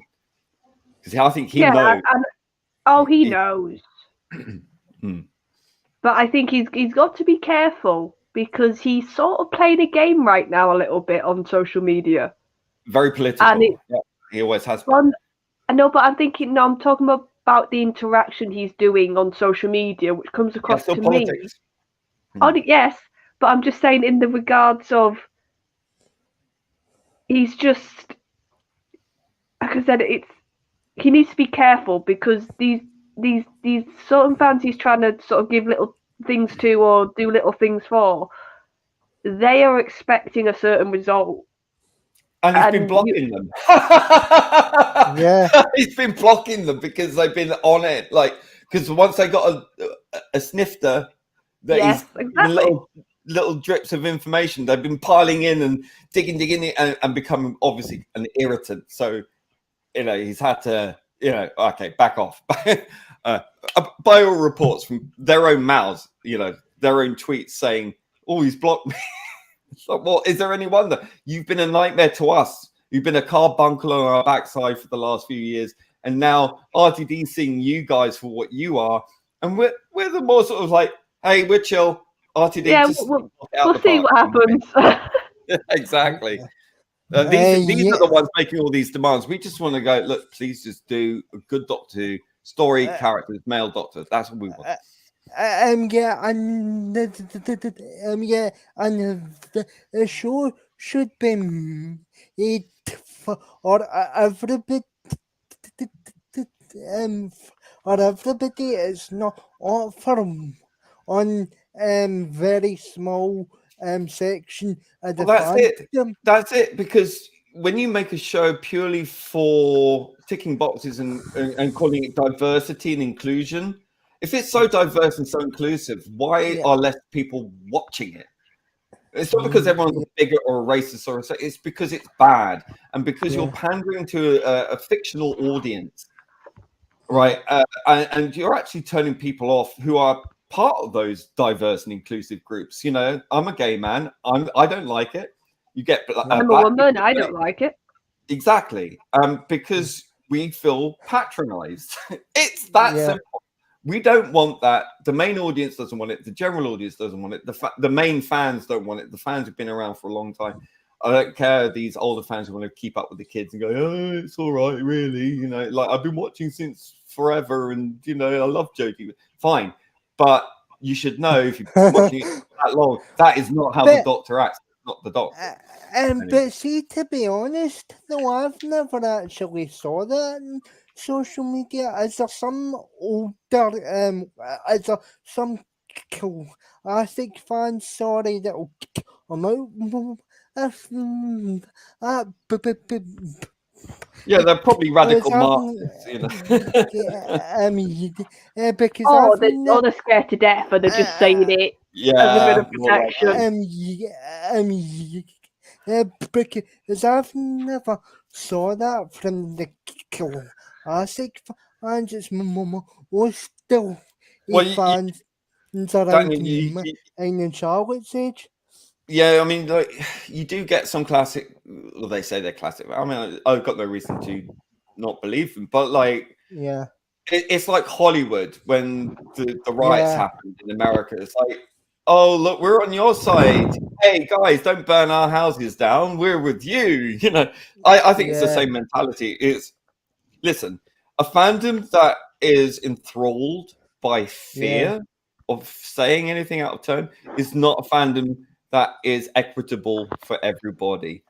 And for all their talk of diversity and inclusion, if it's not equitable for everybody, because I always like to talk about how it's for everybody, and then they give a list of all the people that are not allowed to like it anymore. That's not okay. And you've created an environment of fear within the fandom, and they see groups like you know, when you see a group of 3,000 plus people, you know, having seen a post from that group mocking one person, an individual, and then they like hundreds of them pile on. That is not okay. That's a struggle session. That's shaming people for having. Hold on. Aww. Can I not just reply to that was comment? Is that where's that? He's a shit. Oh,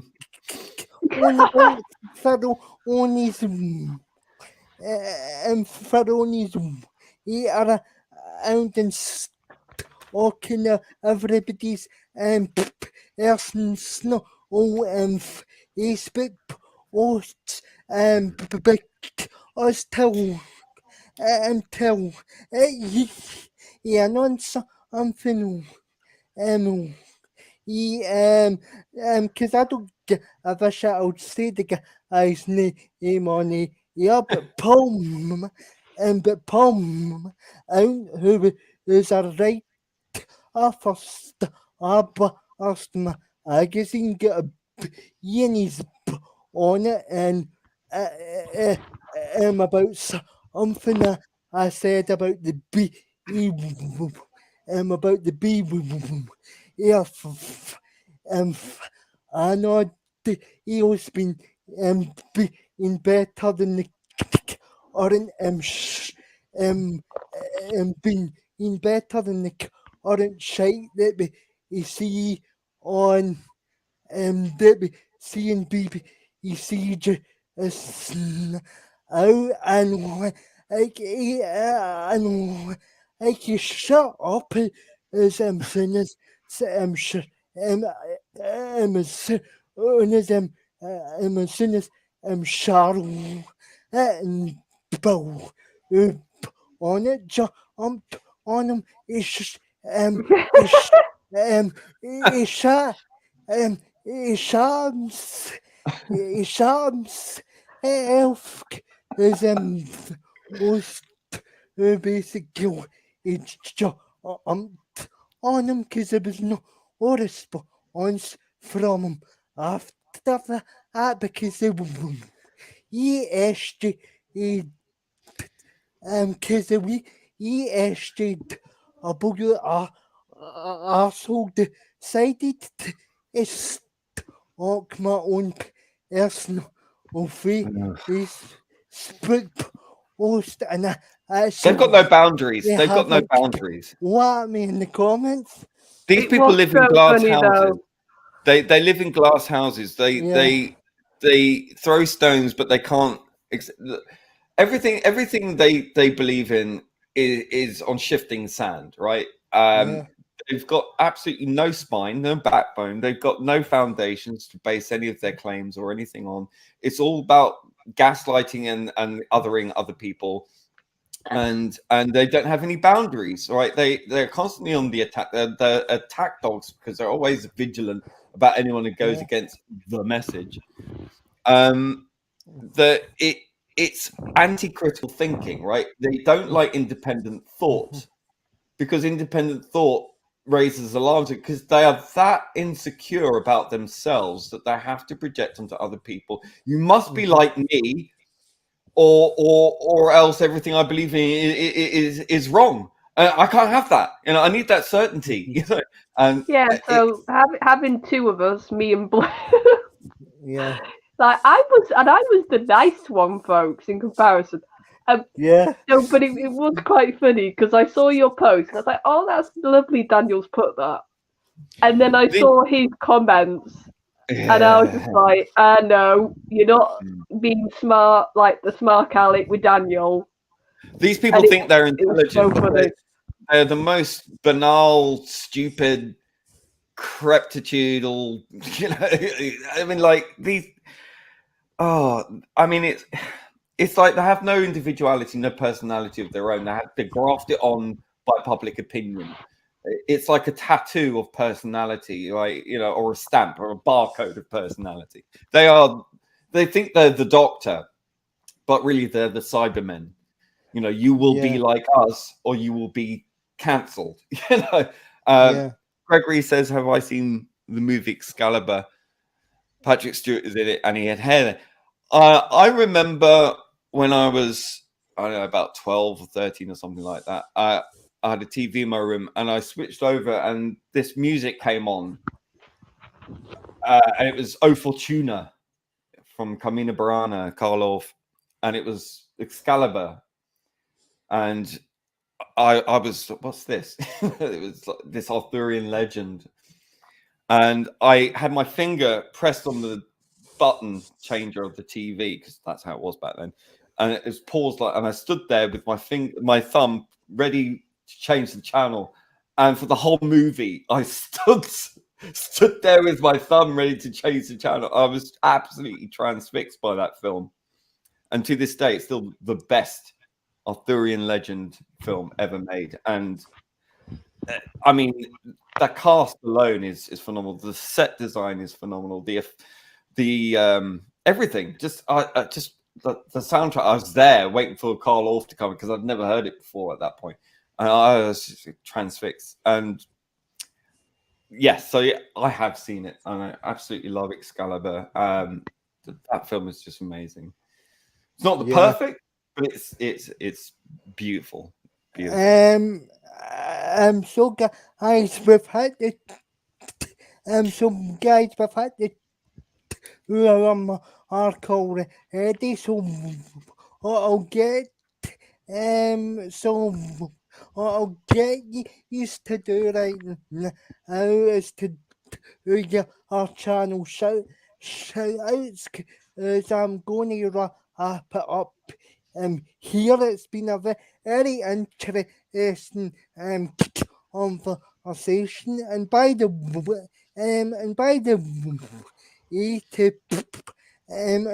way, to Palm, to the Palm, or any of the other shit stains of stuff in recent and recent years. We don't like to actually come on and say and say those comments to comments to my face, girl, I say a balls and actually onto the channel so that you can see it a face.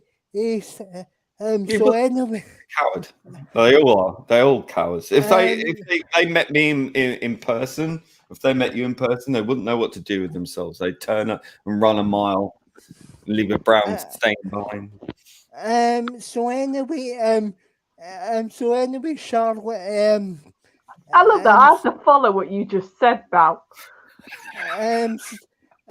So anyway, Charlotte, ask me your channel shout outs. Yes. Okay, so last night on Type 40 Live, we did our Ask Anything. So if you want to see us, me and Dan and a few, and Ian, who was in the chat, we answered questions. I can't speak. And then you will catch me also on the TARDIS Zone, and we'll be due for some watch-alongs because we do them every other week now, this weekend. And we're doing the 50th, if I've counted it right, on Sunday, which I'm very excited for. Yeah, so I haven't seen it before. Yeah, so those, and obviously with me and Daniel, you'll catch us do Line of Duty and whenever else we stream. Yeah, so problem in whose I know you on the each because you are on a channels these days are on Jack's channel and stuff like that, so you kind of like do this or so whose channel are you on over the next few days? Well, I'm kind of more limited now because I got shit to do. But you can find me on Noel's The TARDIS Zone, obviously. So tomorrow we are doing the classic Who watch along. I forgot what story. I don't know. Noel can tell us what story we're doing tomorrow. Well, we're on to Hartnell Series 3. So whichever is the first one we can watch from that. Rightio. And then obviously Sunday we're doing new Who watch along where we're watching Day of the Doctor, so the 50th anniversary. I haven't watched it for quite a while now, so it'd be quite interesting to see how my views have changed on that. Well, interesting for me. I don't know about the audience, but but yeah, you mentioned Jack. Go and check out Jack Main's channel, Drawing Jack Rabbit. It's all one word, Drawing Jack Rabbit. Great channel there. It does a lot of figure reviews, and we had a little chat in there about the new upcoming RTD era. If you want to get my views on there as well, if you can stomach it. I'm not on social media anymore. I'm free. I got kicked off Twitter because I was defending homosexuality from trans activists who said that if a gay male doesn't like male vagina, then we're not homosexual. Yeah, I kid you not. I got suspended for defending my position. Anyway, there is that. And you can find my channel where I did Daniel's opening title sequence, and so if you want to see more of that kind of stuff, I've got my channel which is Aldred Audio Visual.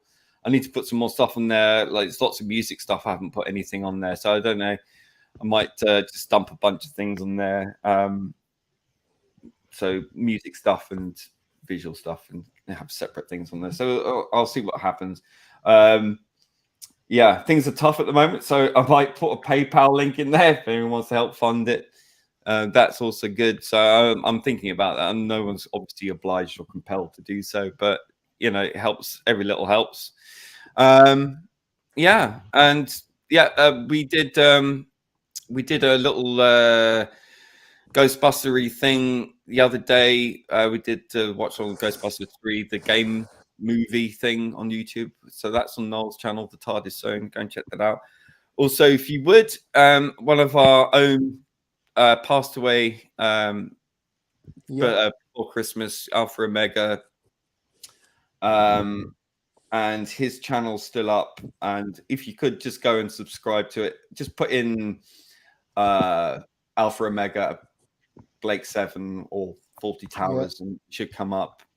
Just go and show some love by subscribing and leaving a comment there, just to wish him well on his interstellar journey. That would be great, just to show him some love. There's also his obituary. If you go to our memorial stream, also on the TARDIS Zone, if you know Alpha Omega or if you knew him, go and check it out.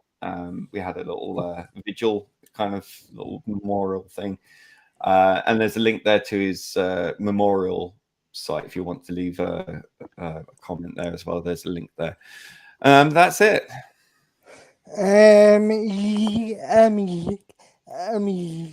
And can I actually say as well, because it's the first time I've actually streamed since we lost Alpha in the community. So can I extend so I'm going to extend my heartfelt condolences to all his family, and for the ends back over in this it's it was a much it was a much but our it's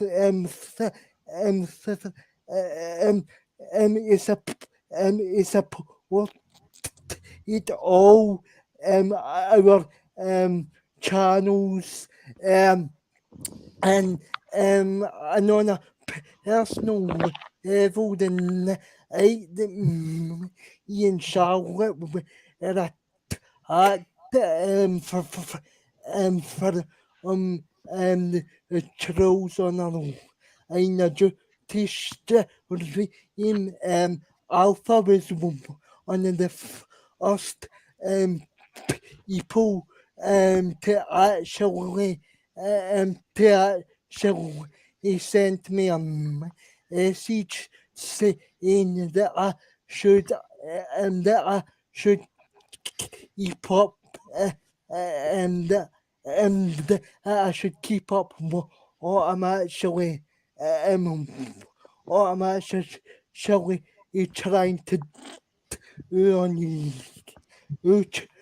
so for that I'll always be grateful Alpha and it'll be sorely missed in the community, but we'll never forget so R.I.P.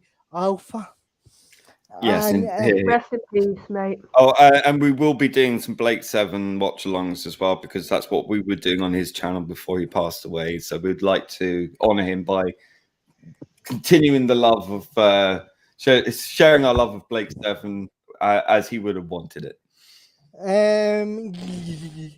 Yeah, and then some channel I've got another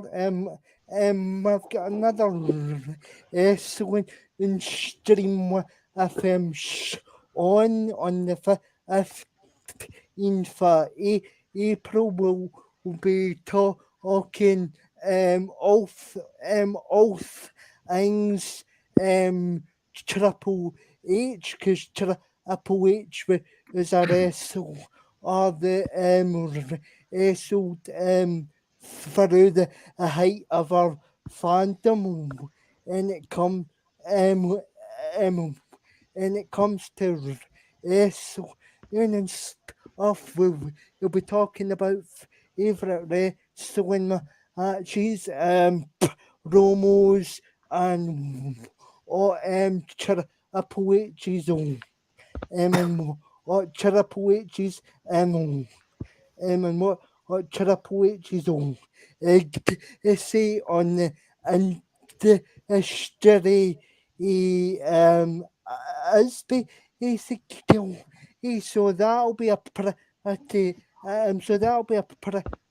and it's an on streamism. Also, I'm looking forward to having show on for that. But in terms of the usual, just Easter themes,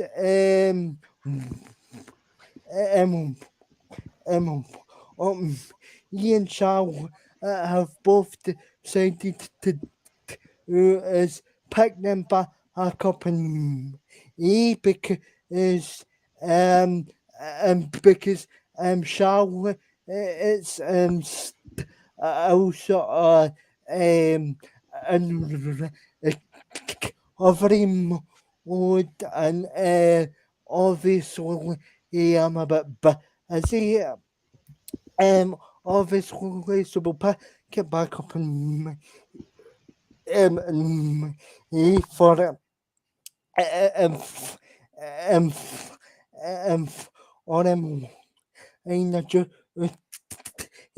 if you haven't already done so like, share, here and subscribe to the channel. Hit the bell for all the notifications because YouTube will try and really over I feel like a Scottish version of Brett the Hitman and Heart with them if them and a screw job system it hasn't felt it done on so make sure you're still subscribed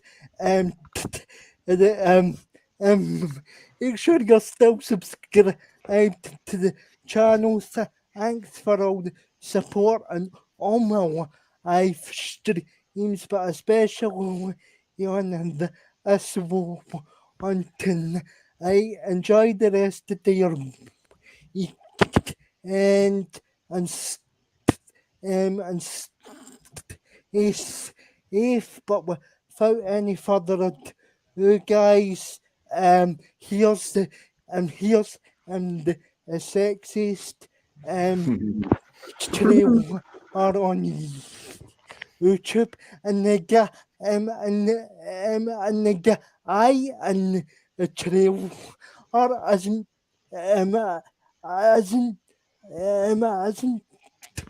bad looking either. Oh, I'll be the judge of that. Yeah, just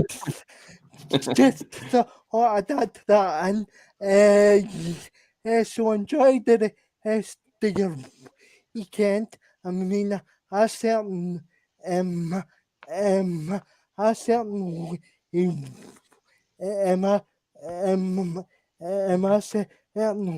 am looking forward to it because it's WrestleMania weekend. You can't and I always look forward to it. It's my escape from the insanity known as social media. Yeah, but so without any further ado, you guys, here's the channel trailer. Good night, everybody. Justice for Time Lash. Bye. Oh my God. No, Tiny Lee, glasses, right? got him started now. Daniel, roll the title.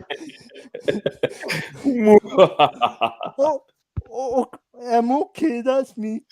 Oh, good night.